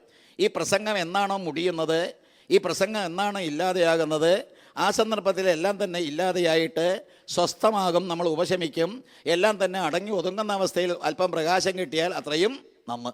നാരദന് കിട്ടിയ പോലെ ആദ്യത്തെ ജന്മത്തിൽ ചെറിയൊരു പ്രകാശം, പിന്നെ ഒന്നുമില്ല എന്ന് പറഞ്ഞപ്പോൾ അദ്ദേഹം ദുഃഖിതനായി. പക്ഷേ അടുത്ത ജന്മത്തിൽ അദ്ദേഹം ദേവർഷിയായി. അപ്പോൾ ജന്മജന്മാന്തരമായിട്ട് ഒരു പക്ഷേ സാധിക്കേണ്ട കാര്യമാണ്. ഈ ജന്മത്തിൽ കുറച്ച് നേടിയിട്ട് അതും വെച്ചുകൊണ്ട് നമുക്ക് മുന്നോട്ട് പോകാം. അതുകൊണ്ട് ഇത് പറയുന്നു നോക്കൂ. സർവാധാരം ബ്രഹ്മമീ ഞാൻ. അവിടെ ബ്രഹ്മത്തെ ഉറപ്പിക്കുകയാണ്. എന്താ ബ്രഹ്മാവോ? യതോവ ഇമാനി ഭൂതാനി ജായന്തേ ഏന ജാതാനി ജീവന്തി യത് പ്രയം ദിഭിസംവിശന്തി തത് വിജിജ്ഞാസസ്വതത് ബ്രഹ്മേതി. ബ്രഹ്മത്തെ അങ്ങനെയാണ് ചുരുക്കത്തിൽ പറയുന്നത്. ജന്മാദ്യസ്യായ എന്ന് പറയുന്ന ആദ്യത്തെ ശ്ലോകത്തിലും വളരെ ശക്തമായിട്ടുള്ളൊരു പ്രതിപാദനം ഈശ്വരനെ പറ്റിയുണ്ട്. ഇപ്പോഴും നമുക്ക് ഈശ്വരനെ പറ്റി അറിയില്ല. ഈശ്വരനെ പറ്റി അറിയുമെങ്കിൽ ശബരിമലയിലേക്ക് ഇങ്ങനെ ചാടിക്കയറാനും ഓടിക്കയറാനും പോകുമോ? നിങ്ങളാരും പോകരുത്. എൻ്റെ ഒരു അഭിപ്രായം, നിങ്ങളാരും അവിടെ പോകരുത്. എന്തിനാണ് അപ്പോൾ അവിടെ പോകുന്നത്? അവിടെ പോകാതെ നിങ്ങൾ കുത്തിയിരുന്ന് കൊണ്ട് അയ്യപ്പൻ്റെ ആ രൂപവും ഭാവവും എല്ലാം തന്നെ ധ്യാനിച്ചുകൊണ്ട് ആ രൂപത്തെയും ഭാവത്തെയും തച്ചുടച്ചുകൊണ്ട് ആദ്യം എന്ത് വേണം? രൂപഭാവങ്ങളെയെല്ലാം തന്നെ സ്വീകരിച്ചുകൊണ്ട് പിന്നാലെ അതെല്ലാം തന്നെ ഇല്ലാതെയാക്കിക്കൊണ്ട് ഞാനെന്ന് പറയുന്ന ആത്മസ്വരൂപം തന്നെയാണ് അദ്ദേഹം എന്ന് കണ്ടുകൊണ്ട് ചിദാനന്ദ രൂപ ശിവോഹം ശിവോഹം എന്ന് പറയുന്ന ഭാവത്തിലേക്ക് എത്തിക്കഴിഞ്ഞാൽ പിന്നെ ക്ഷേത്രത്തിൻ്റെ ആവശ്യകത എന്താ? ക്ഷേത്രം കൊണ്ട് ഉദ്ദേശിക്കുന്ന ക്ഷതാൽത്രായതേ ഇത് ക്ഷേത്ര, അല്ലെങ്കിൽ ക്ഷയാൽത്രായതേ ഇത് ക്ഷേത്ര. നമ്മുടെ ശരീരത്തിന് ക്ഷയം വരുന്നത് ഇല്ലാതെയാക്കാനല്ല, ആത്മാവ് ശോഷിച്ചു പോകുന്നതിന് മാറ്റം വരുത്താനാണ്. അപ്പോൾ ഈ ആത്മാവ് എന്ന് പറയുന്നത് വാസ്തവത്തിൽ ക്ഷേത്രജ്ഞൻ എന്ന് പറഞ്ഞുകൊണ്ട്, ശരീരത്തിൽ ക്ഷേത്രം എന്ന് പറഞ്ഞുകൊണ്ട് ഭഗവത്ഗീത പറയുന്ന പോലെ ഏതാണ് ക്ഷേത്രം, എന്താണ് ക്ഷേത്രം, ആരാണ് ക്ഷേത്രജ്ഞൻ എന്ന് വ്യക്തമായിട്ട് മനസ്സിലാക്കി കഴിഞ്ഞാൽ അതിൽ പരം ഒരു ജ്ഞാനമില്ല എന്നാണ് ആ യോഗത്തിൽ, ആ അധ്യായത്തിൽ ഭഗവാൻ പറഞ്ഞു കൊടുക്കുന്നതും. അപ്പോൾ എല്ലാ തരത്തിലും ശരീരത്തെ ക്ഷേത്രമാക്കി കണ്ടുകൊണ്ട് ആ ശരീരത്തിൽ കുടികൊള്ളുന്ന ഈശ്വരനെ ക്ഷേത്രജ്ഞനാക്കി അത്തരത്തിൽ ചിന്തിച്ചുകൊണ്ട് ധ്യാനിച്ചുകൊണ്ട് തമ്മിലുള്ള വ്യത്യാസമില്ലാത്തൊരവസ്ഥ ക്ഷേത്രത്തിൽ കുടികൊള്ളുന്ന ഈശ്വരൻ ആരാണെന്ന് അറിഞ്ഞാൽ അതാണ് പരമജ്ഞാനം, അതാണ് അപരോക്ഷജ്ഞാനം, അതാണ് ഏറ്റവും അപരോക്ഷ അനുഭൂതി നമുക്ക് കിട്ടേണ്ടത്. അതാണ് സർവാധാരം ബ്രഹ്മമീ ഞാൻ ജൻബ്രഹ്മം പരമം പദം ഏവം നിഷ്കളമാത്മാവിൽ ആത്മാവിനെ അണച്ചു നീ. പരമാത്മാവിൽ ഈ പറയുന്ന ജീവാത്മാവിനെ യോജിപ്പിച്ച് പറയുമ്പോൾ എത്ര എളുപ്പ. പരമാത്മാവിലെ ജീവാത്മാവിനെ ലയിപ്പിക്കുക. സോഹം സോഹം ഒരു 10,000 അല്ല 1,00,000 പ്രാവശ്യം പറഞ്ഞാലും സോഹമാവില്ല. അതിങ്ങനെ പറഞ്ഞുകൊണ്ടിരിക്കും. അപ്പോൾ എല്ലാ തരത്തിലും വെറും അധര വ്യായാമം പോലെ ആയാൽ ബുദ്ധിമുട്ടാണ്. ചർവിത ഇറവണം പോലെ അല്ലെങ്കിൽ വെറും യാന്ത്രികമായിട്ട് ചെയ്യുന്ന രീതിയായാൽ ബുദ്ധിമുട്ടാണ്. പക്ഷേ ഇവിടെ ഞാൻ ഈശ്വരനിലേക്ക് ഇങ്ങനെ കടക്കാനായിട്ട് ശ്രമിക്കുമ്പോൾ വേറിട്ട് നിൽക്കുന്ന ഈശ്വരനെ ഒന്നായിട്ട് ഇങ്ങനെ കൂട്ടിപ്പിടിച്ചുകൊണ്ട് തന്നിലേക്ക് തന്നെ കൊണ്ടുവന്ന് ലയിപ്പിക്കുന്നൊരവസ്ഥയിലേക്ക് വന്നാൽ, ഞാൻ പലപ്പോഴും പറയാറുണ്ട്, ഗുരുദേവൻ്റെ കൃതി ദൈവദശകം ആദ്യത്തിൽ പറയുന്ന ദൈവമേ കാത്തുകൊള്ളുക അങ്ങ് കൈവിടാതെ ഇങ്ങ് ഞങ്ങളെ അങ്ങും ഇങ്ങുമാണ്.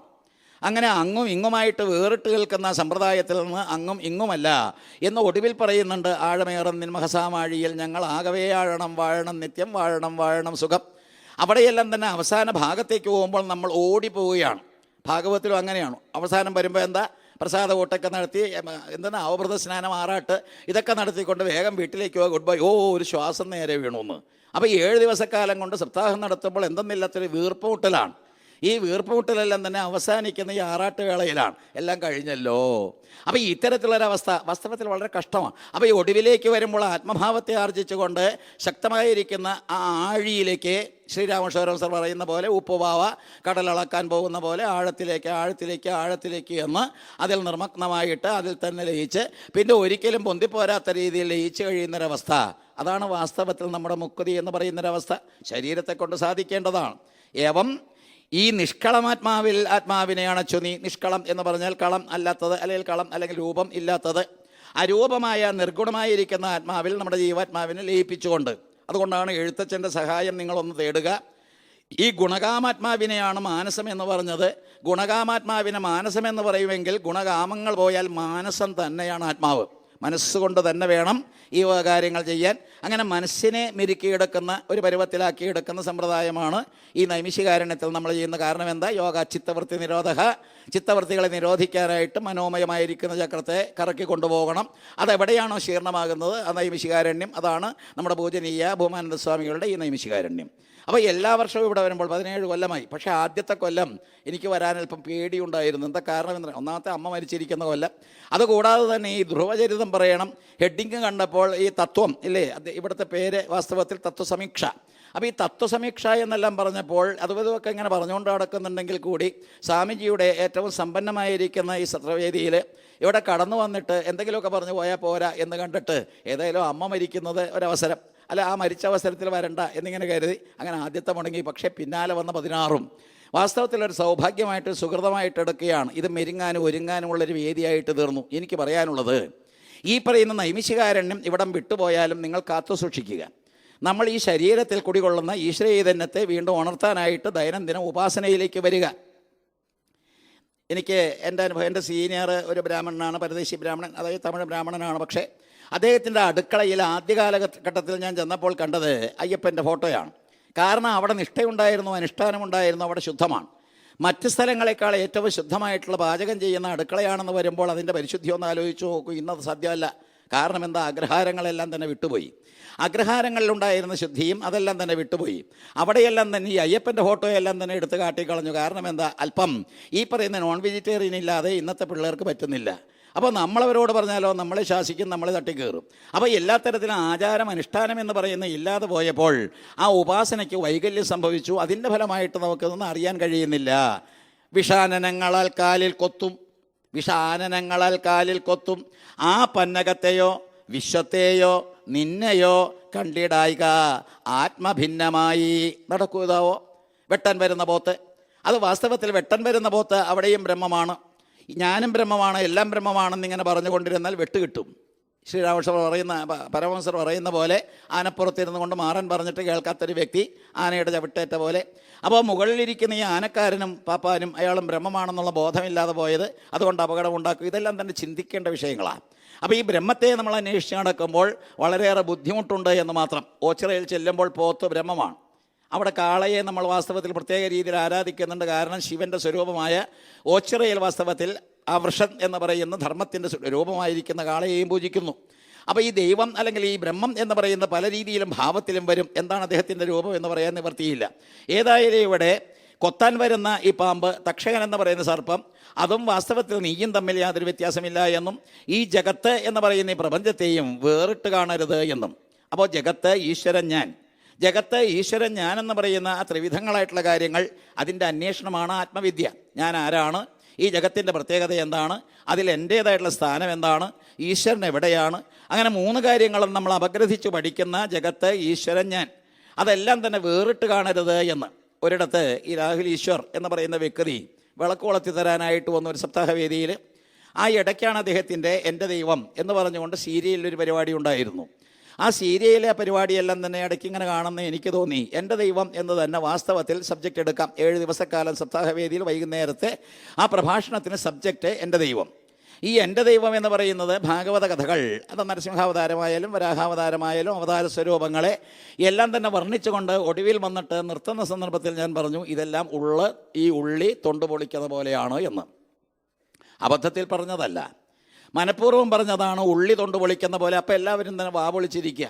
അപ്പോൾ ഈശ്വരൻ എന്ന് പറയുന്നത് മാർക്സ് പറഞ്ഞ പോലെ കരിമ്പൂച്ചയെ, ഇല്ലാത്ത കരിമ്പൂച്ചയെ ഇരുട്ടറയിൽ അന്വേഷിക്കുന്ന പോലെയാണ് ഈശ്വരൻ. അതുപോലെയായോ അല്ലെങ്കിൽ അത്തരത്തിലുള്ളൊരു ചിന്താഗതിയാണോ എനിക്കുള്ളതെന്ന് അവർ തെറ്റിദ്ധരിച്ചു പോയി. പക്ഷേ ഈ പറയുന്ന രീതിയിലല്ല ഉള്ളി തൊണ്ട് പൊളിക്കുന്നത്.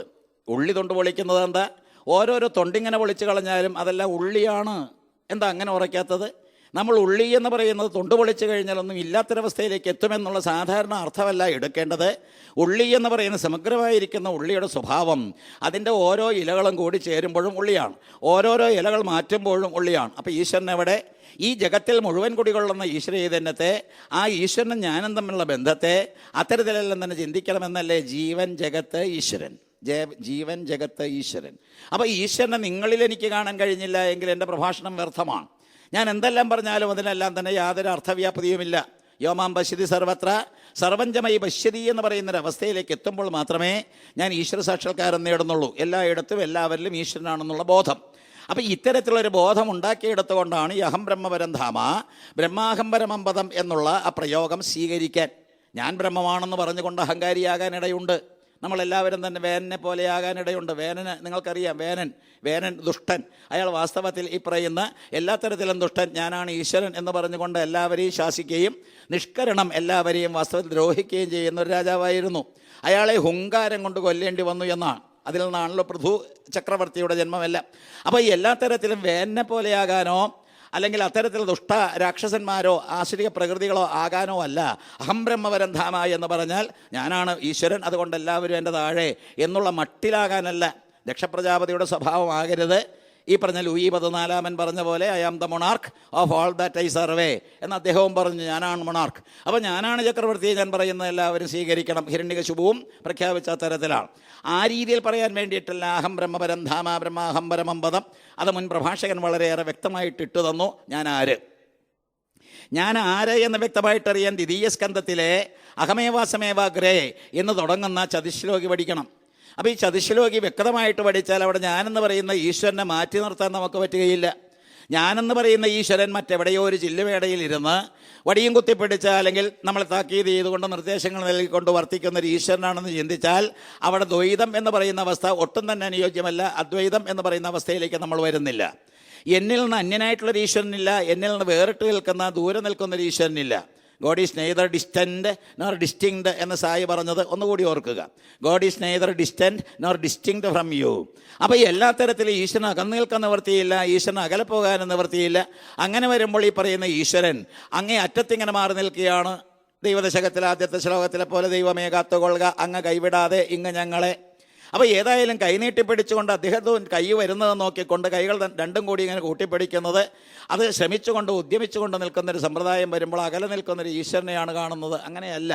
അപ്പോൾ ഭാഗവതത്തിൽ പ്രത്യേകിച്ചും ഈശ്വരപദപ്രാപ്തി എന്നൊരു പ്രയോഗം വരുമ്പോൾ നിങ്ങൾ ഊട്ടിയുറപ്പിക്കേണ്ടത് ഈശ്വരപ്രാപ്തി എന്ന് പറയുമ്പോൾ അങ്ങനെ കണഞ്ഞ് പരിശ്രമിച്ച് ഓടി നടന്ന് സാധിക്കേണ്ടതല്ല. ഈശ്വരൻ പ്രാപ്ത വസ്തുവാണ്. ഒന്നുകൂടി പറയാം, ഈശ്വരപദപ്രാപ്തി എന്ന് പറഞ്ഞുകൊണ്ട് ഓരോരോ ഹോമാദികൾ പൂജാദികൾ അതും ഇതുമെല്ലാം തന്നെ നടത്തുമ്പോൾ നിങ്ങൾ ശ്രദ്ധിക്കണം, ഈശ്വരപദപ്രാപ്തിക്ക് വേണ്ടി ഇങ്ങനെ നെട്ടോട്ടം ഓടേണ്ട കാര്യമില്ല. ഈശ്വരൻ എന്ന് പറയുന്നത് പ്രാപ്ത വസ്തുവാണ്. പ്രാപ്ത വസ്തു, നിർമുക്തം, നിത്യമുക്തം, നിഗമ സഹസ്രേണ നിർഭാസ്യമാനം എന്നെല്ലാം പറയുന്ന ബ്രഹ്മപദം, ആ ഈശ്വരൻ്റെ ഭാവം സാക്ഷാൽ ഗുരുവായൂരപ്പൻ്റെ രൂപം അഗ്രേപശ്യാമി എന്ന് പറഞ്ഞുകൊണ്ട് നിർത്താതെ ഈ പറയുന്ന മേൽപ്പത്തൂർ നാരായണ ഭട്ടയരിപ്പാട് നിത്യം ചിത്തസ്ഥിതമേ എന്ന് ഉറപ്പിച്ചുകൊണ്ടാണ് നിർത്തിയത്. സാധനയുടെ സൗഭാഗ്യമാണ്. അവിടെ കുത്തിയിരുന്നുകൊണ്ട് ഭാഗവതത്തെ സമഗ്രമായി പഠിച്ച് അതിലടങ്ങിയിരിക്കുന്ന കാര്യങ്ങളെല്ലാം തന്നെ സംഗ്രഹിച്ച് ആ 100 ദശകങ്ങളിലൂടെ ഇട്ടു തന്ന ആ മേൽപ്പത്തൂരിന് ഒടുവിൽ ആ സാധനയുടെ സമ്പൂർണ്ണതയിൽ അദ്ദേഹത്തിന് ഉള്ളിൽ കുടികൊള്ളുന്ന ഈശ്വരനെ കാണാൻ കഴിഞ്ഞു. ആ സമയത്തിലാണ് നമ്മളും പറയുന്നു അഹം ബ്രഹ്മ പരം ധാമ ബ്രഹ്മാഹം പരമം പദം. ഒരു കാര്യവും കൂടി നിങ്ങൾ ഉറപ്പിക്കുക, ഈശ്വരനെ തേടി അലഞ്ഞു എന്നൊന്നും പറയാതെ മലയാള ഭാഗവതത്തിൽ അതുകൂടി നമ്മൾ ഉറപ്പിക്കാൻ ആഗ്രഹിക്കുന്നതിന് പലവട്ടം പറഞ്ഞിട്ടുള്ളതാണ്. ഒരിക്കൽ കൂടി ഇട്ട് തരാൻ ആഗ്രഹിക്കുന്നു. മലയാള ഭാഗവതം സമ്പൂർണ്ണമാണെന്നൊന്നും ഞാൻ പറയുന്നില്ല. മൂലം ഭാഗവതത്തെ പദാനുപദം തർജ്ജിമ ചെയ്തിട്ടുള്ളതല്ല എഴുത്തച്ഛൻ്റേത്. എന്തുമാകട്ടെ, അവിടെ ബ്രഹ്മസ്തുതിയിൽ അദ്ദേഹം പറഞ്ഞു, നാളീക സൂത്രത്തോടെ കാണാതെ കണ്ട അജ്ഞന്മാരും മേദിനി തന്നിൽ പ്രതിമാദികൾ തോറും നടന്ന് ആദരാൽ അന്വേഷിച്ച് ദീനരായി വലയുന്നു. സന്യാസിമാർ അധികമുള്ള ഒരു വേദിയായതുകൊണ്ട് ഞാനിത് ഒന്നുകൂടി ആവർത്തിച്ച് പറയുകയാണ്. പരിവ്രാജകരായിരിക്കുന്ന ശുഖബ്രഹ്മം പറഞ്ഞു കൊടുക്കുന്നതാണ് ഭാഗവതം, സന്യാസി പറഞ്ഞു കൊടുക്കുന്നതാണ് ഭാഗവതം, കേൾക്കുന്നതും സർവസംഘപരിത്യാഗിയായിരിക്കുന്ന പരീക്ഷിത്താണ്. അപ്പോൾ സാധാരണക്കാരായ എന്നെപ്പോലുള്ളവർ പാടി നടക്കേണ്ടതല്ല ഭാഗവതം. ശരിക്കും ഈ പൂജനീയ സ്വാമി ഈ ഭൂമാനന്ദ സ്വാമികൾ അദ്ദേഹത്തെ പോലുള്ള യോഗ്യന്മാർ പറയേണ്ടതും പഠിപ്പിക്കേണ്ടതുമാണ്. അതുപോലെ ഗ്രഹിക്കുന്നവരും അത്തരത്തിലായിരിക്കണം. നാം പറഞ്ഞു വരുന്നത് എല്ലാ തരത്തിലും ഒരു പ്രത്യേക രീതിയിലുള്ള ഒരവസ്ഥാവിശേഷം വന്നിട്ടുള്ള മനസ്സിനെ മാത്രമേ ഭാഗവതം ഉൾക്കൊള്ളാൻ സാധിക്കൂ. അതുകൊണ്ടാണ് എഴുത്തച്ഛൻ പാടിയത് നാളീകസൂത്രത്തോടെ കാണാതെ കണ്ട്. നട്ടെല്ലിൽ ഈശ്വരൻ ഇട്ടു തന്നിരിക്കുന്ന സുഷുമ്നാഖണ്ഡത്തെ വേണ്ട രീതിയിൽ വിനിയോഗിക്കാതെ അതിലൂടെ ഈശ്വരനെ കാണാൻ ശ്രമിക്കാതെ വെറുതെ ഇങ്ങനെ കിടന്നോടുക. അതുകൊണ്ടാണ് ശബരിമലയിൽ പോകരുത് എന്ന് ഞാൻ പറഞ്ഞത്. 18 പടികൾ എന്താണെന്നറിയാമോ? 18 പടി എന്ന് പറയുന്ന 18 മല, ഇതൊക്കെ ഓരോരോ ചിത്രീകരണങ്ങളാണ്. 18 മലകളുണ്ട്. അതിൻ്റെ ഏതോ ഒരു മലയിൽ ചെന്ന് ഭഗവാൻ ഇരിപ്പുണ്ട്. മറ്റു മലകളിലെ ഈ പറയുന്ന മലയരന്മാർ അവരുടെ മലയോര സമ്പ്രദായം ഗുരുതി കഴിക്കുന്നതെല്ലാം തന്നെ നിർത്തിയിട്ട് അവിടുത്തെ ഇഷ്ടദേവതകളെയെല്ലാം തന്നെ പ്രതിഷ്ഠിച്ചു 18 പടികളിൽ എന്നൊരു കഥ. ഇനി 18 പടികൾക്ക് ഈ പറയുന്ന അയ്യപ്പ ഗീത അത് വായിക്കുമ്പോൾ 18 തത്വങ്ങളൊക്കെ ഇങ്ങനെ പറയും. പക്ഷേ സത്യത്തിൽ യോഗനാളത്തിലൂടെ, യോഗനാളം എന്നുകൊണ്ട് ഉദ്ദേശിക്കുന്നത് സുഷുമ്നാകാന്ഡമാണ്. നിങ്ങളെല്ലായ്പ്പോഴും കിണഞ്ഞ് പരിശ്രമിക്കേണ്ടത് അതിലൂടെ കടന്നു കയറാനാണ്. അത് അടച്ചു വച്ചിരിക്കുകയാണ്. അപ്പോൾ എല്ലാ തരത്തിലും അടഞ്ഞു കിടക്കുന്ന ഈ യോഗനാളം, ഈ സുഷുമ്നാകാന്ഡം, അതിനെ തുറന്നുകൊണ്ട് പതുക്കെ നിങ്ങൾ സ്വാഭാവികമായിട്ടും പതുക്കെ നിങ്ങൾ പ്രവേശിച്ച് കയറിയേ മതിയാകൂ. ഇല്ലെങ്കിൽ ഏതുപോലെ എഴുത്തച്ഛൻ പാടിയ പോലെ നാളീക സൂത്രത്തോടെ കാണാതെ കണ്ട് അവിടെ ഇവിടെയുമെല്ലാം തന്നെ വലിയ വലിയ ക്ഷേത്രങ്ങൾ ഇങ്ങനെ പടുത്തുയർത്തിയിരിക്കുക. കലികാലത്തിൻ്റെ ദോഷമെന്ന് പറയാം. കലികാല മനുഷ്യന് മനസ്സിലാക്കാൻ ബുദ്ധിമുട്ടുള്ള ഈശ്വരനെ പിടികിട്ടാൻ വേണ്ടിയിട്ട് ഇങ്ങനെ ക്ഷേത്രങ്ങൾ ഉണ്ടാക്കി വെച്ചെടുത്ത് നാം ചെന്നിട്ട് എന്താ ചെയ്യുന്നത്? കുറേ ഭണ്ണാരത്തിലിട്ട് കുറേ വഴിപാടുകൾ കഴിച്ചു കുറേ അതുവിധവും കാട്ടിക്കൂട്ടി തിരിച്ചു പോന്നു. ഞാൻ നേരത്തെ പറഞ്ഞ പോലെ രിക്തഹസ്തന്മാരായിട്ട് അതിന് മാറ്റം വരാനായിട്ട് നട്ടലിനെ ഉപയോഗിച്ചുകൊണ്ട് താഴത്ത് തട്ടിൽ നിന്ന് മുകളിലേക്ക് കടക്കണം. അതാണ് ശബരിമല കയറ്റം, മലകയറ്റം. അപ്പോൾ ഈ മലകയറ്റം, ശബരിമല കയറ്റം എന്ന് പറയുന്ന അത്യന്തം ക്ലേശമാണ്, ക്ലിഷ്ടസാധ്യമായിട്ടുള്ളൊരു പ്രവൃത്തി. അതിലൂടെ നമ്മൾ സാധിക്കുന്നത് മൂലാധാരത്തിൽ നിന്ന് 6 ചക്രം ഇവിടം വരേക്കായി.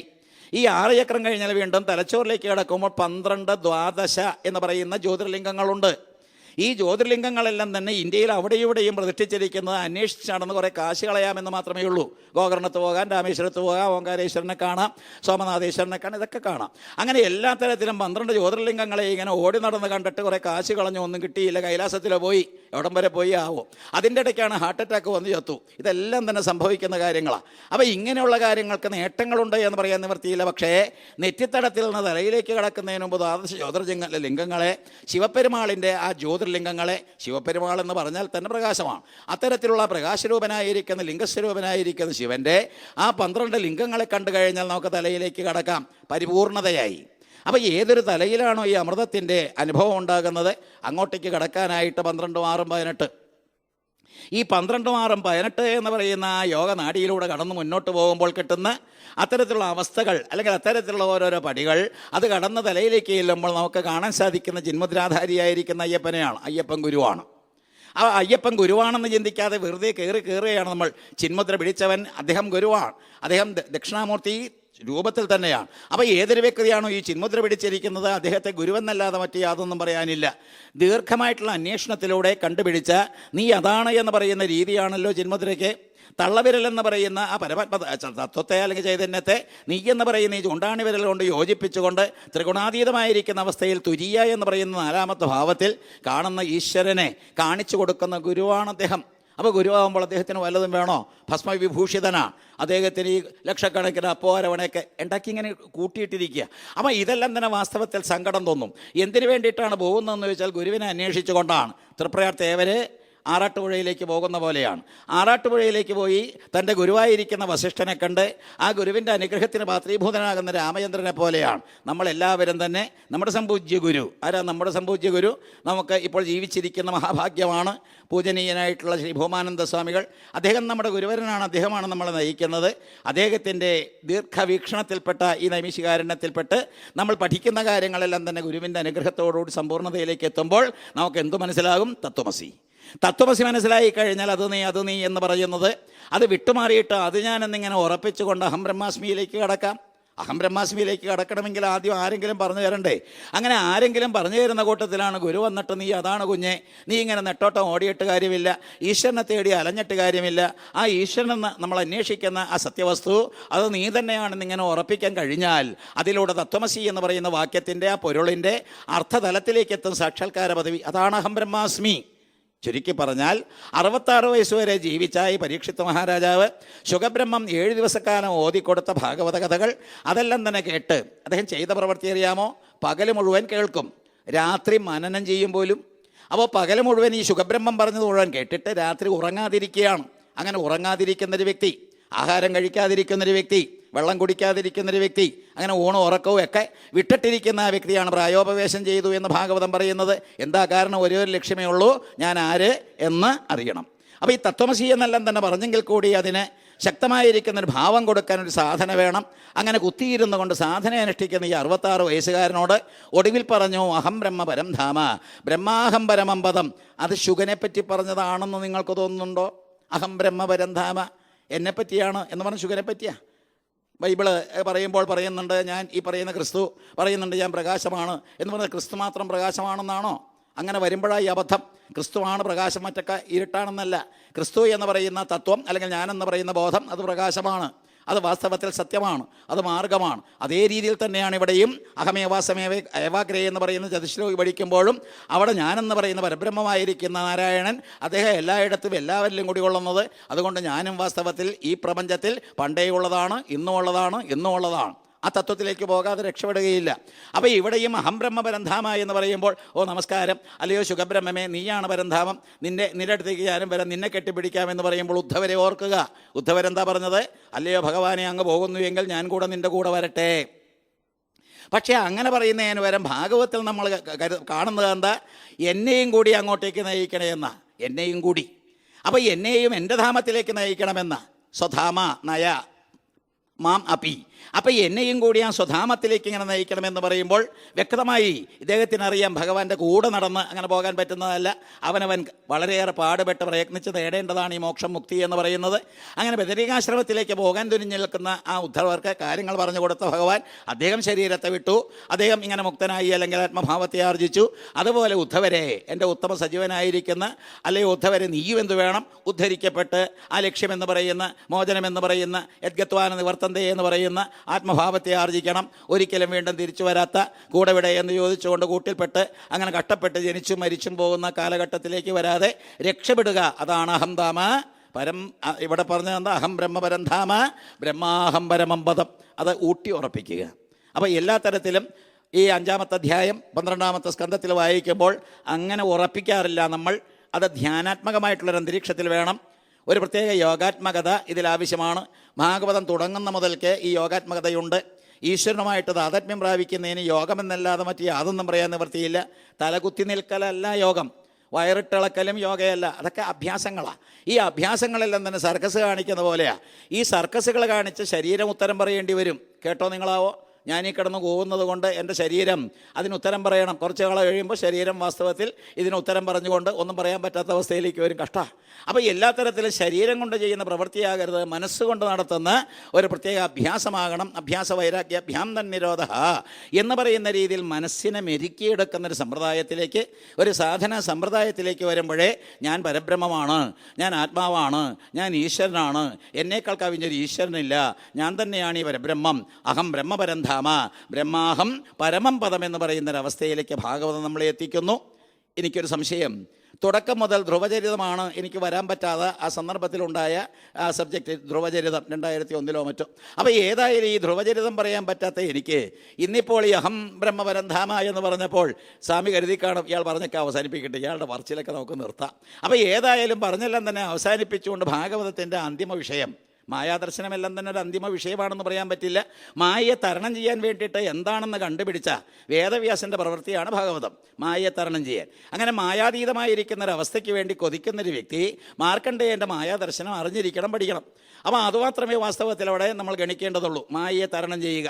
മായ എന്ന് പറയുന്നത് മുൻ പ്രഭാഷകൻ സൂചിപ്പിച്ച പോലെ നമ്മളെ അലട്ടുന്ന ത്രിഗുണങ്ങളെ കൊണ്ട് ജനിക്കുന്ന ജന്യമാകുന്ന സംഗതികളാണ്. അതിൽ നിന്നുള്ള മോചനമാണ് നമുക്ക് ആവശ്യം.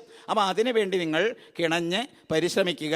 ഒരേ ഒരു പ്രാർത്ഥനയോടുകൂടി നമുക്ക് ഒരിക്കൽ കൂടി ആ നിർവ്വാണ ഷൽക്കം ജപിച്ചു കഴിഞ്ഞാൽ സമയമൊക്കെ പൂർത്തീകരിക്കും. നമ്മൾ ആ ഭാവത്തിലേക്ക് വരട്ടെ. ശിവസ്വരൂപമാണ് ഗുരുസ്വരൂപം. നമ്മുടെ സ്വാമിജി സംപൂജ്യ ഭൂമാനന്ദ സ്വാമികളും ഈ ശിവസ്വരൂപം തന്നെ, ആരായാലും ഈ ശിവസ്വരൂപം തന്നെ. വേദിയിൽ അലങ്കരിച്ച് വച്ചിരിക്കുന്ന ഗുരുഭൂതന്മാരെല്ലാം തന്നെ ശിവസ്വരൂപം തന്നെ, ഗുരുരേവ ശിവസ്വയം. നമുക്കൊന്ന് അത് ജപിച്ചുകൊണ്ട് മനോബുദ്ധ്യഹങ്കാര ചിത്താനി നാഗം നജ ശ്രോത്ര ജിഹ്വേ നജ ഘ്രാണനേത്രേ നജ വ്യോമ ഭൂമിർന തേജോ ന വായോ ചിദാനന്ദരൂപ ശിവോഹം ശിവോഹം നജ പ്രാണസപ്ഞോ ന വൈ പഞ്ചവായുർനവ സപ്തധാതുർനവ പഞ്ചകോശ ന വാക്പാണിപാദം ന ജോപസ്ഥപായോ ചിദാനന്ദരൂപ ശിവോഹം ശിവോഹം നമേ ദ്വേഷരാഗൗ നമേ ലോഭമോഹൗ മതോ നൈവ മേ നൈവ മാത്സര്യഭാവ ന ധർമ്മോ ന ജാർദ്ധോ ന കാമോ ന മോക്ഷച്ചിദാനന്ദരൂപ ശിവോഹം ശിവോഹം ന പുണ്യം ന പാപം ന സൗഖ്യം ന ദുഃഖം ന മൗന്ത്രോ ന തീർത്ഥം ന വേദാന യജ്ഞ അഹം ഭോജനം നൈവ ഭോജ്യം ന ഭോക്താചിദാനന്ദരൂപ ശിവോഹം ശിവോഹം ന മൃത്യുർ ന ശങ്ക ന മേ ജാതിഭേദ പിതാ നൈവ മേ നൈവ മാതാ ജന്മ ന ബന്ധുർന മിത്രം ഗുരുർനൈവ ശിഷ്യ ചിദാനന്ദരൂപ ശിവോഹം ശിവോഹം അഹം നിർവികൽപോ നിരാകാര രൂപോ വിഭുത്വാ ച സർവത്ര സർവേന്ദ്രിയാണാം ന ജാസംഗതോ നൈവ മുക്തിർന മേ യച്ചിദാനന്ദരൂപ ശിവോഹം ശിവോഹം ചിദാനന്ദരൂപ ശിവോഹം ശിവോഹം ചിദാനന്ദരൂപ ശിവോഹം ശിവോഹം. എല്ലാവരും കൂടി കൂട്ടായിട്ട് ജപിച്ച് ധ്യാനത്തിലേക്ക് വന്ന് ലയിക്കണം. എല്ലാം തന്നെ അവസാനിച്ചു പോകട്ടെ. പ്രളയത്തേക്കാൾ ശക്തമായിട്ടൊരു പ്രളയം ഇവിടെ വന്നിട്ട് നമ്മളെല്ലാവരും കൂടി ലയിച്ചു പോയാൽ, മരിച്ചു പോയാൽ പേടിയുണ്ടാവോ? എനിക്ക് പേടിയൊന്നുമില്ല. എൻ്റെ ഭാരമൊക്കെ കഴിഞ്ഞു എന്ന്. ഭാരം കഴിഞ്ഞിട്ട് പേടിയില്ല. അതൊന്നുമല്ല, നമ്മൾ വാസ്തവത്തിലായി ലയിച്ചാൽ നല്ലത്. ചിദാനന്ദരൂപ ശിവോഹം ശിവോഹം ചിദാനന്ദരൂപ ശിവോഹം ശിവോഹം. ജപിച്ച് ജപിച്ച് അതിനകത്ത് ലയിക്കുക. ചിദാനന്ദരൂപ ശിവോഹം ശിവോഹം ചിദാനന്ദരൂപ ശിവോഹം ശിവോഹം ചിദാനന്ദരൂപ ശിവോഹം ശിവോഹം ചിദാനന്ദരൂപ ശിവോഹം ശിവോഹം ചിദാനന്ദരൂപ ശിവോഹം ശിവോഹം. അഹം ബ്രഹ്മ പരംധാമ ബ്രഹ്മാഹം പരമം പദം. ഇനിയും വളരെയേറെ അനുഗ്രഹമുണ്ടായിട്ട് വളരെയേറെ കാലം ഈ ഭാഗവതം ആസ്വദിക്കാൻ സ്വാമികൾ തുടങ്ങി വച്ചിരിക്കുന്ന ഈ ഉദ്യമം എല്ലാ തരത്തിലൊരു അനുഗ്രഹമാകട്ടെ ഈ ലോകർക്കെല്ലാവർക്കും എന്ന് പ്രാർത്ഥിച്ചുകൊണ്ട് നിർത്തുന്നു. എല്ലാ തരത്തിലും അനുഗ്രഹീതമായിട്ടുള്ളൊരവസ്ഥയിൽ വരാൻ ഒരു ഭാഗ്യം ഇത്തവണയും കിട്ടി. എല്ലാം സ്വാമിയുടെ അനുഗ്രഹം, സാക്ഷാൽ ജഗദീശ്വരൻ്റെ അനുഗ്രഹം. എല്ലാ അനുഗ്രഹത്തിനും നമ്മളും പാത്രീഭൂതരാകുക. ഓം നമോ ഭഗവതേ വാസുദേവായ നാരായണ.